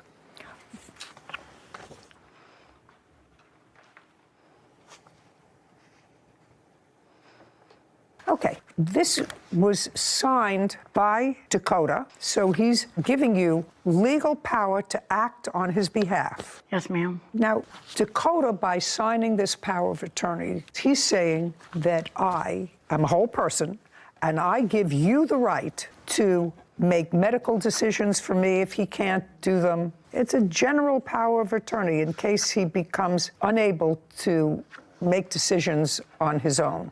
This is an order of custody. You have power of attorney. Power of attorney suggests to me that Dakota wants to emancipate himself from his father, wants someone else to act on his behalf. It becomes a complex question because if Dakota has special needs and if he can't act on his own, and a court has already ruled that his father should have custody of him, either you have a power of attorney and he's emancipated, in which case his father's not responsible for any of his medical bills, or this is invalid because he can't sign a power of attorney because he doesn't have the mental capacity to understand all of the implications of this power of attorney. Now, your nephew was in special classes. Yes, ma'am. And do you know what the nature of his disabilities are? Fetal alcohol syndrome. Is that his diagnosis, sir? Yes, Your Honor. He had, according to you, after you took him from your niece's house, and you do acknowledge you took him without his father's permission. Yes, ma'am. Yes, ma'am. We was not talking, me and him. It doesn't make any sense if you were talking or not. I didn't have his number, and I asked Dakota, I said, text your daddy to let him know you're coming with me. Dakota said, and he showed me where he texted Michael. Now, I don't know if it was on a different Facebook page. No, it's your responsibility to notify his guardian who has custody that you have taken physical custody of him. Right. And when did you take physical custody of him? Give me the month, day, and year. May 20th of this year, 2022. Now, while you had physical custody of Dakota, you indicate that he had surgery. Yes, ma'am. And part of what you want Mr. Manry to pay for is the ambulance bill. What kind of surgery did he have? Brain surgery, and he had a feeding tube put in him. Just a second. What caused you to take him to a hospital or to a doctor? Your Honor, when he arrived at the house on the 20th, he had very bad slurred speech and his balance was completely off. He was falling over. Your Honor, it was like he was a drunken man. Let me go back to you for a second, sir. While Dakota was with you in the months just prior to May, did you notice Dakota having difficulty in his gait? Not like he was explaining to me, I was going overboard. No, did you? But his balance was off, okay. Did you inquire? Did you take him to the doctor? I did. I took him, actually, right after I got him. So you saw that balance was off a while ago? When I noticed that he had headaches, all right, because his dream, that, thanks to me, was wrestling. He loves wrestling. I put him in wrestling. I talked to the promoters, and I did that for him. But when I seen every time he got body slammed, you know, and this and that, I had to take him out of it. I got concerned because he was complaining of headaches. So I made him an appointment, and I waited for a referral. Well, when the referral came in, my kid was kidnapped. So he never actually saw the second doctor? No. Okay. Do you have any records? Well, I couldn't get the records. I tried to get them. Once something went wrong, my kid died doing surgery. I couldn't even be there for him and all that. Anything could have happened. Just a second. I'm following you, sir. Now, when did you take him for this brain surgery? I took him the first week of June. I took him to do a CAT scan. And as soon as she did that, we went to the hospital. We didn't leave the hospital. They put him in the ER. And from the ER, we went to Florence, Alabama. And then the surgeons there couldn't do it because it was so big. What was so big? Your Honor, brain. they found a mass the size of a grapefruit. The first week, Dakota came to stay with us after we noticed the balance issues and the slurred speech. She took him to doctor who diagnosed him with being severely malnutritioned. Your Honor, when he came to my house, his liar. No. Okay, I'm sorry. Your Honor, sorry. My apologies. His leg was no bigger round than my wrist. I got it. Mr. Manry, everything has to be put in perspective. You had a lot of things going on. And if Mr. Stockton's reporting to me is accurate, even though there might be some bad feeling of the way your sister and her fiancé took physical custody of Dakota, you really have to be in a position to say thank you to them, because You, for whatever reason, not for lack of trying, nobody is suggesting for lack of trying, you did try to take him to a doctor. You did see that there were things wrong with him. I understand that it's not always that easy to get the right specialist to get involved in this kind of surgery, but you really have to take a breath. Yeah. And I assume it's accurate because I cannot assume that anybody would perform brain surgery on a child that was not necessary. That okay, y'all, why she couldn't call me? She should, just a second. Just a second. Your sister should have called you and told you that Dakota was going into the hospital to have surgery. That would have been the nice thing to do. Did you do that? She did. No, she did not. She called I called their my mom. mother. Well, calling your mother. His phone was disconnected. I did not have the new number until he called me or texted me with a bunch of drama. That's when I got his number. You took my kid from me. You kidnapped my son no matter what. Mr. Manry, what I want you to do is just take a breath for a moment. Yes, ma'am. Dakota kept texting me, you know, he kept on like video chatting me and everything. And then all of a sudden, like a light switch, he changed and everything. The boy's mind's being poisoned by Mary and No, so far, Mr. Manry, you're not losing this case, so I don't know what you're agitated about.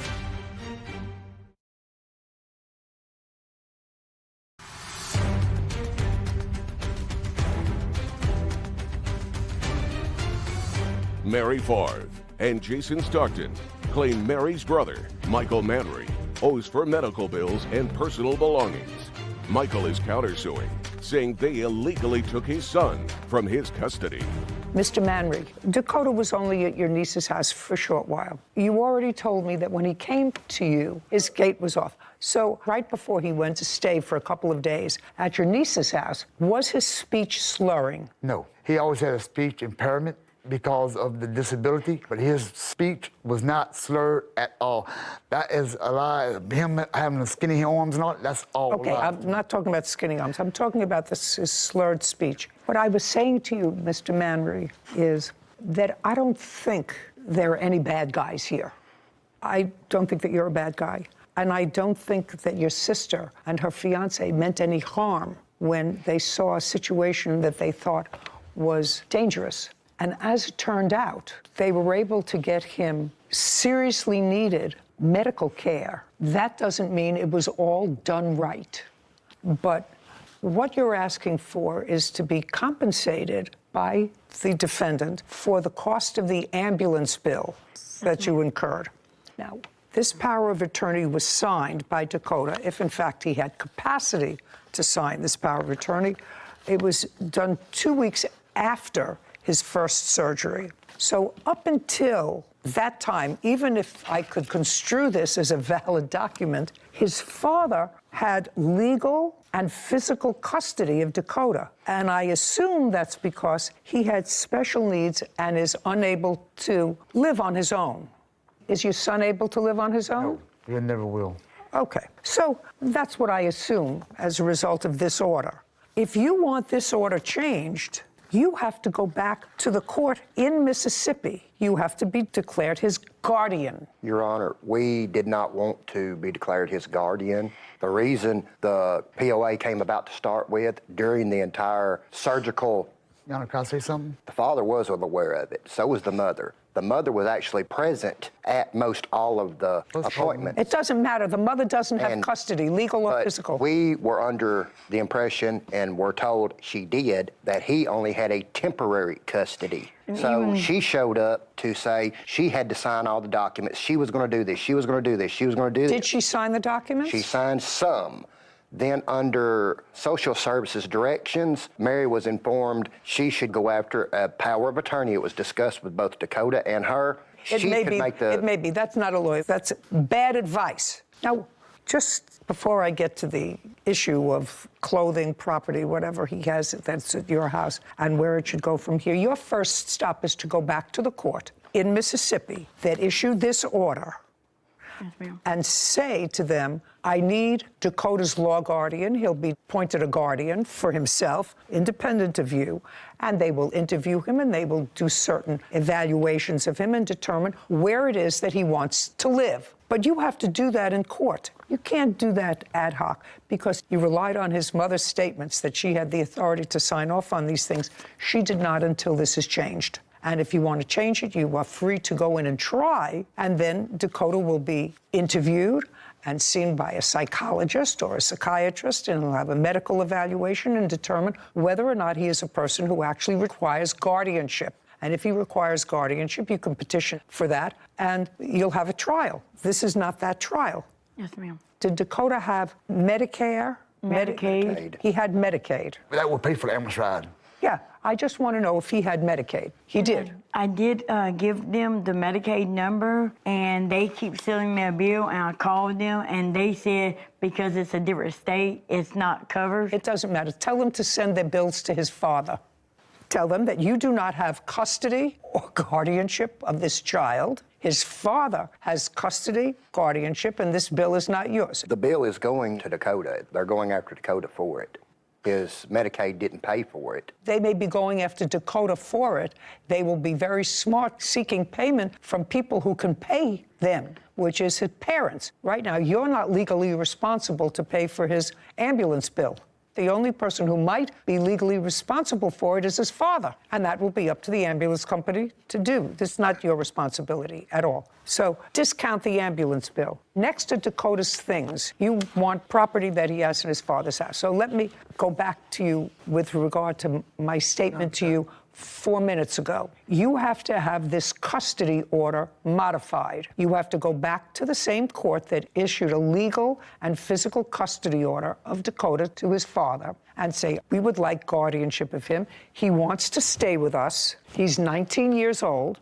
He will be interviewed. He'll be analyzed. And if at the end of the day you get guardianship of Dakota, then his father may or may not turn over whatever property he has. Dakota's never worked. So whatever property he has was either purchased or given to him by either his mother or his father or other relatives. A lot of it was his mom that paid for the stuff. I don't know that. No, the bottom line is why all this balls down through yonder. So far, Mr. Manry, you're not losing this case, so I don't know what you're agitated about. You're not losing. You're not losing. What I'm telling the plaintiffs is that if they think that they can provide a more pleasant, stable environment for Dakota, they have the right to petition for guardianship of him. Now, it would be in Dakota's best interest long-term if he were to have contact with both his mother and his father. Contact. I'm not saying live with. Mother, father, and his aunt, and his soon-to-be uncle, as soon as you make up your mind and give her a ring. It's in his best interest. He needs the largest community that he can. I agree. Okay? We're going to stop throwing barbs because that only serves to inflame already raw emotions.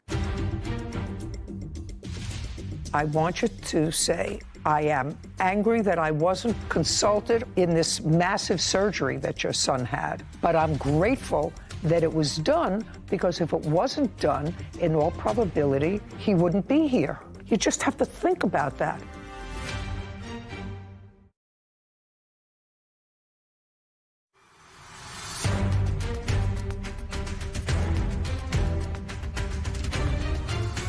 Mary Favre and Jason Stockton have accused Mary's brother, Michael Manry, of owing for an ambulance bill.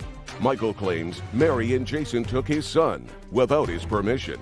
What I'm telling you is a very simple procedural thing where you have to go. You can't sue him for the return of Dakota's things unless you have guardianship of Dakota. Understood. Because he already is the subject of a recent order of custody from a court. That's what you have to have. You can take that bill from the ambulance service, put it in an envelope, we'll get you the address, and that's where that goes. That's his father, who is his legal parent under this order. So send that bill to them so you don't have to worry about that bill. As far as his property is concerned, that has to go along with an order of custody or guardianship. And that's something that you should do.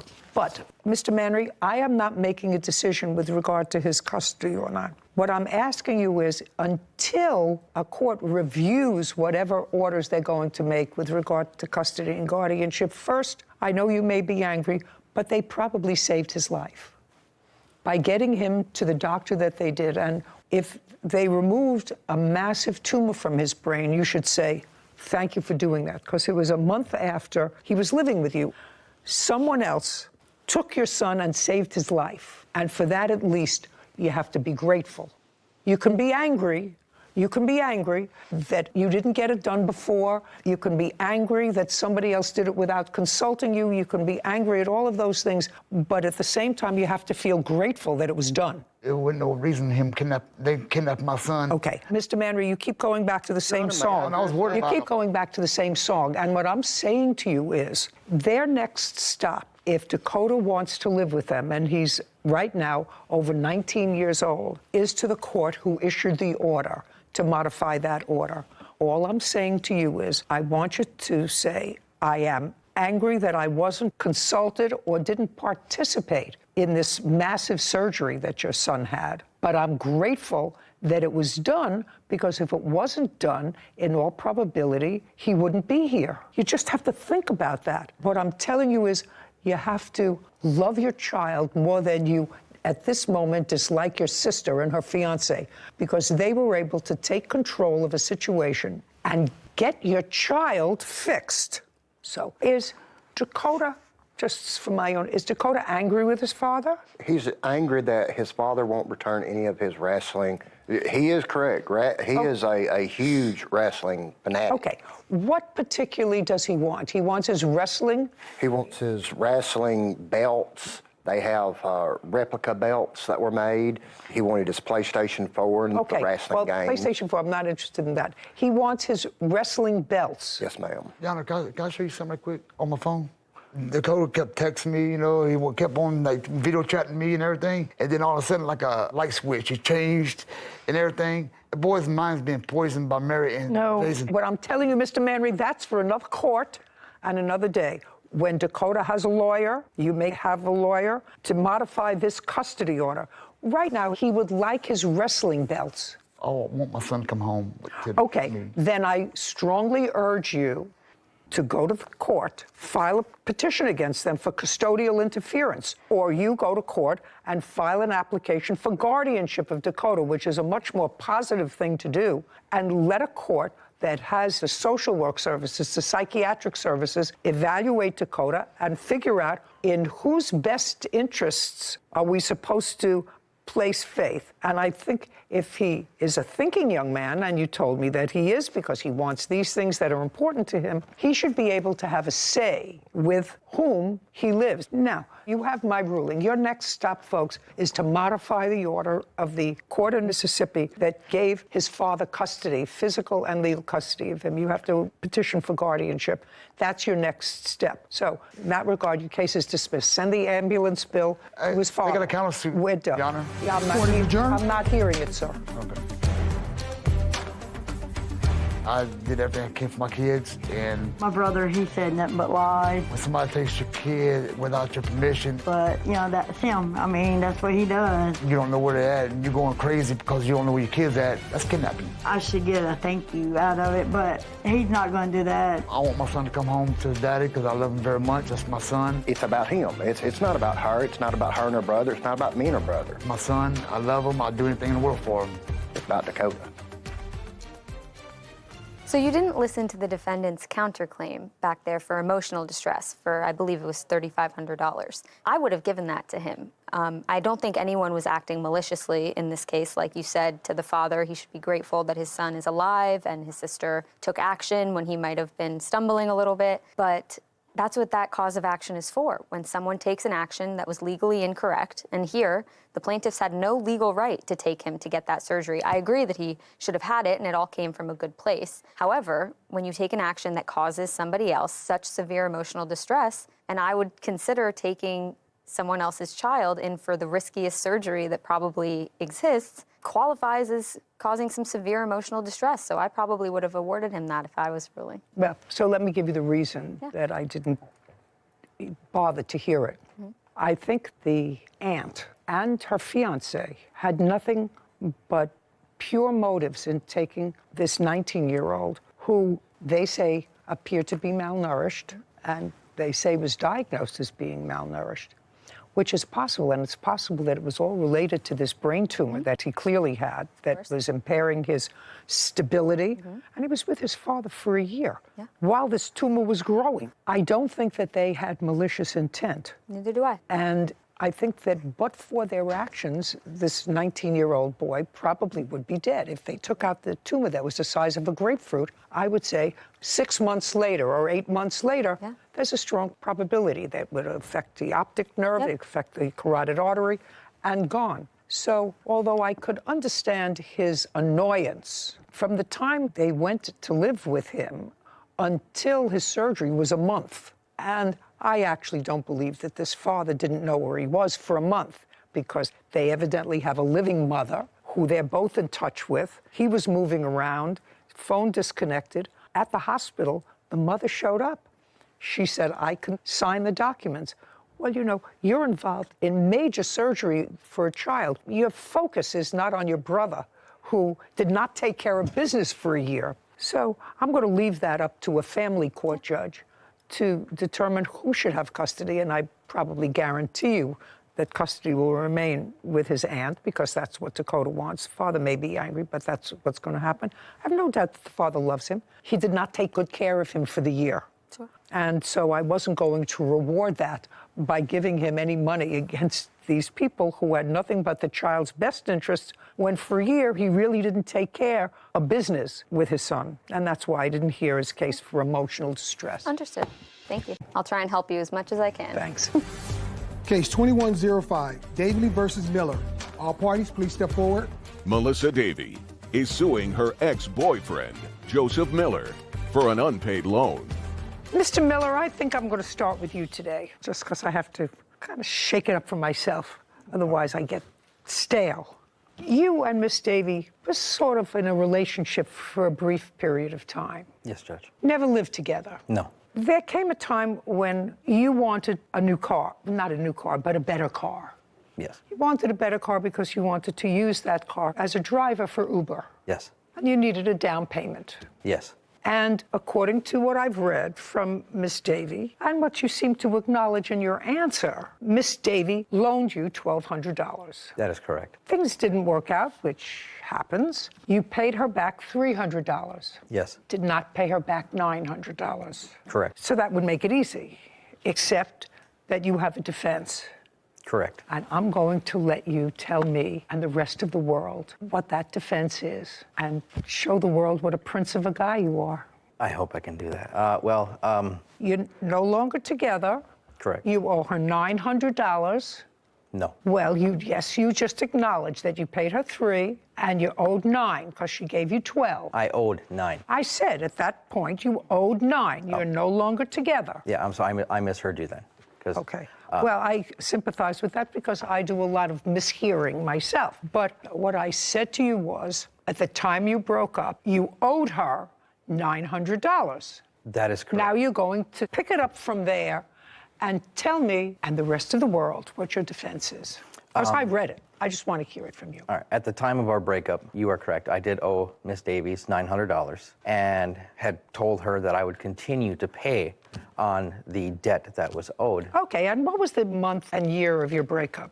End of April, maybe? End of May. End of May? May. Okay, end of May, broke up, owing $900. And you said? I tried to be cordial and have conversations periodically with Miss Davies, and they did not go well. And then Miss Davies had to put her... No. You tried to have conversations with her with a view towards what? Just to reassure her that I was going to pay her back the rest of the money. Okay, so she would call you and say, where's my money? No, I would send her a text and kind of chat, and then I would give her a quick call and say hello, and we would have just a little chat every now and then just to remind her that, hey, I will pay you back the money. That sounds so off, Mr. Miller. People don't usually call an ex-girlfriend who they owe $900 to and say, hey, by the way, I know I'm going to pay you back the money, I just need a little time. That usually comes from the other side contacting them and saying, I would like my money. Typically, you are correct that most people, if you owe the money, you don't contact the person that is owed the money. I didn't want her to do that. I didn't want to have her come to me and be like, hey,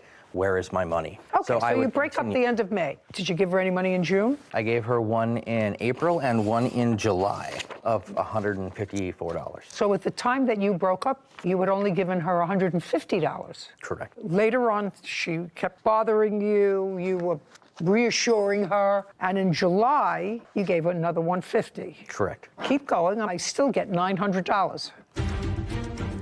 Where does it say she's forgiven your debt? The very top one, I believe it says you won't have to pay for a thing. No. And that was... No. Miller, this doesn't say she's forgiven your debt.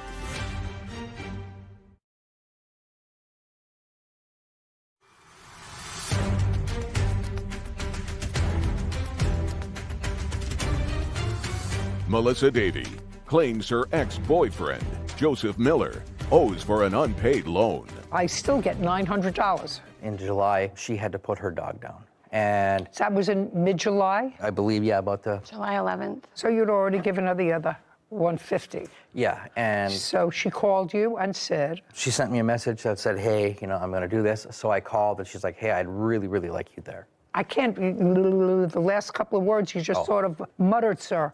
I don't know why you sort of muttered them.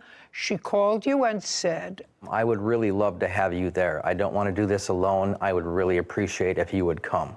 Okay. And did you think of that as a reasonable request? Yes and no. Okay. Did you agree to go? After we talked... No. I want you to tell me what she said and what you said. She said that she would do anything. No. I really want you to go. And this is on the phone. That's what you told me. This was on the phone. Yes. So you didn't say that she could see on the phone. She said, I'd really like you to go. And you said what? I think that could be worked out. Okay. I think that could be worked out. Yes. And then what's the next thing that was said, and by whom? I believe she said that I would do anything to have you there. I don't want to do this alone. Well, you told me that before. After she said, I really don't want to do this alone. I would really like you to be there with me. And I said... And you said, that could be... What did he say?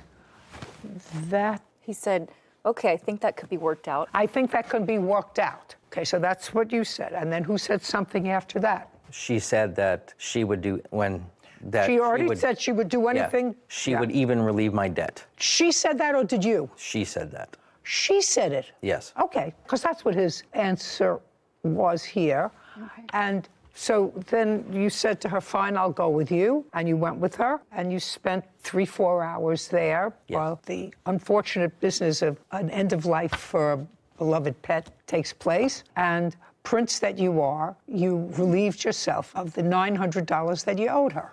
Yes. Just for my own information, how long did you and Miss Davey date or have a relationship? A month, 2 months, 3 months? 4 months. 4 months. Did you get close? Tried. Both of you, or just she? Both. So you tried to make it a warm, close, intimate relationship. As best we could, yes. And when you needed some help, she offered to help you. Correct. What do you think that I think of a person who understands the word close, warm, affectionate? What do you think that I think of a person who says, okay, I'll go with you through this very, very sad time? Someone who I've been close and intimate with for months, so I'm going to spend a couple of hours in the afternoon with you at this very tough time, but it's going to cost you $900, which is in effect exactly what you said, but it's going to cost you $900. Let us assume that I believe you, a reasonable ex-boyfriend who wanted to be, as you said, I didn't want her to have to come and chase me. I wanted to assure her. So a reasonable ex-boyfriend would say, sure, I'll keep you company. In theory, yes. There were circumstances when Miss Davies and I broke up that were not the best for either of us. And it wasn't a cordial breakup. It was very rocky. At the time when she called and asked me to come, I didn't want to speak to her at all. I would have respected that, sir. You say this was very rocky, it was nasty, we don't really like each other anymore, or I don't like you anymore. I don't know how she feels about you, and it's really not something that I want to do. I don't want to be involved with that. I could actually understand that if it was acrimonious, as you say. What I can't understand is somebody saying, I'll go with you, but it's going to cost you $900. That's what I don't understand. Well, she brought that up. She was the one that stated that she would relieve the debt. And I was like, okay, whatever. So okay, Miss Davy, now it's up to you. Now I have been grilling Mr. Miller. So I have only one question to you. Do you remember the conversation when you discussed with him going with you to the vet? Yes, I have it in text. I'd like to see it. Judge, Speak not. Okay. Unless you have the text messages. This is the date I called to make the vet appointment.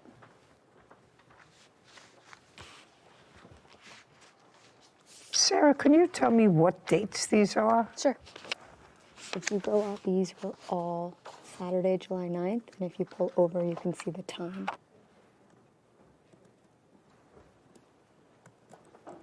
Well, I'm looking at all these, and I don't see anything about her saying to you, if you come with me, I'll forgive your debt. So if you have one of those, I'll take a look at it.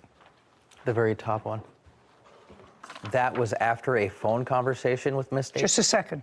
Where does it say she's forgiven your debt? The very top one, I believe it says you won't have to pay for a thing. No. And that was... No. Miller. Miller. You know what I'm talking about, sir. She tells you to keep your gas receipts. So if you're coming to help her, it's not going to cost you anything out of pocket. This doesn't say she's forgiven your debt. You have family, you have siblings, parents, anything? Yes. Yeah, well, they're going to be disappointed in you, Mr. Miller, because it's not princely activity. It was clear to me from reading the plaintiff's notes to you that at least it appeared that she was struggling more with the end of your relationship than you were. That's just what it appears. And I'm a pretty good judge of that. And you sound like an intelligent man, soulless, but yet intelligent. So if you have any emotion whatsoever, you can look at this and say, this is a lady who's sort of struggling. Let me see how I can take advantage of that. I owe her $900. And I'm going to figure out that if I do this for her and it's really important, I shouldn't have to pay her back the $900. Unprincely, Mr. Miller. Judging for the plaintiff in the amount of $900. We're finished here. This court is adjourned. People just sometimes don't agree. It was very clear cut. At the time, I was very upset with her. I think he tried his best to just keep things cordial. Move on and move forward. Another wonderful relationship that's hopefully will not end up in court. It intrigues me how men can make the jump from keep your gas receipts to you don't have to pay me your $900 debt. We read the messages and we were unclear as to what debt forgiveness in the messages. We didn't see it. He handed us the exact same text that we had read on her phone. He said, yeah, that's what that means. I think he knew what it meant, because if you checked out his smirk when he handed me just that one piece of paper, he knew that when he said, keep your gas receipts, I don't want it to cost you anything, to come with her to the vet, having nothing to do with the $900 debt. Oh, it's just amazing to me that after 27 years of doing this here, I have to do a breakdown of about 90% of the cases involve women who are giving money to boyfriends and then get left holding the bag, as opposed to the 10% of men who get caught up with situations where women are prepared to take advantage of them. But most of the time, it's women. I don't know, I think it all has to do with self-esteem, Sarah, and I think that the only way to ensure that you have that is having a way to support yourself. Yeah. Xin chào mọi người, chào mừng mọi người đã quay trở lại với series tô màu tranh của mình. Hôm nay thì mình có tô màu cho bức tranh về một bạn Kiều nha. Đây, một bạn Kiều rất là xinh xắn trên đồng cỏ. Các bạn cùng với mình sẽ bắt tay vào và tô màu ngay bây giờ cho bức tranh nhé. Đầu tiên thì chúng mình cùng nhau tô cho phần mặt trời nha mọi người. Mình sẽ dùng màu vàng để tô cho những cái tia nắng.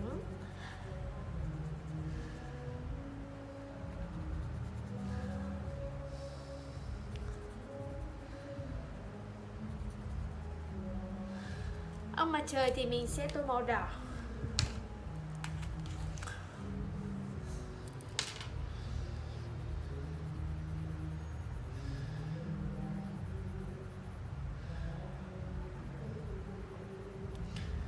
Tiếp theo là tô đến những đám mây nha.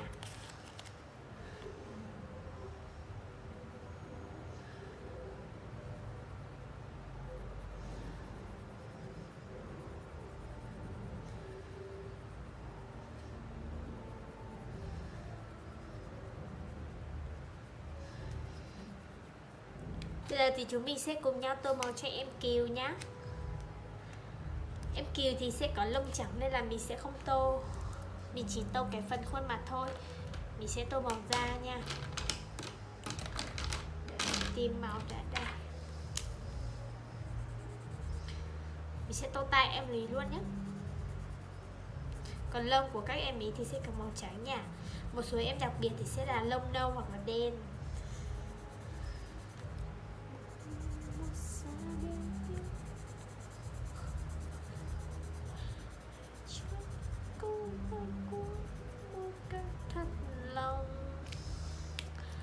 Chiếc nơ ở trên đầu thì mình sẽ lựa chọn là màu tím nhé.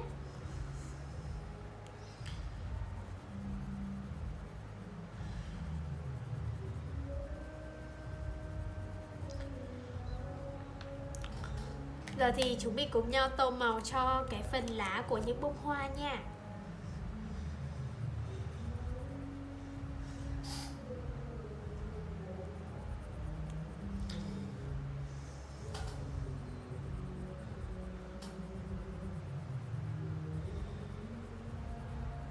Những bông hoa này thì mình sẽ tô màu hồng đậm nhé. Đây là những bông hoa tulip đó.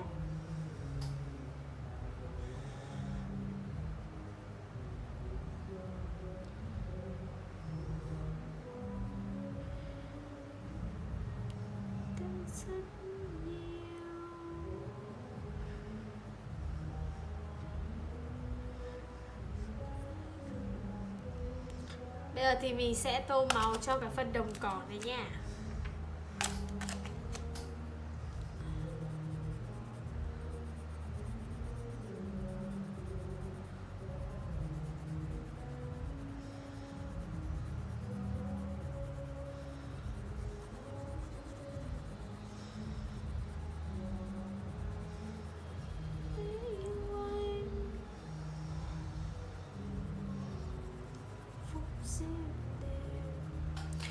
Và bức tranh về em Kiều của mình cũng đã được tô màu xong rồi.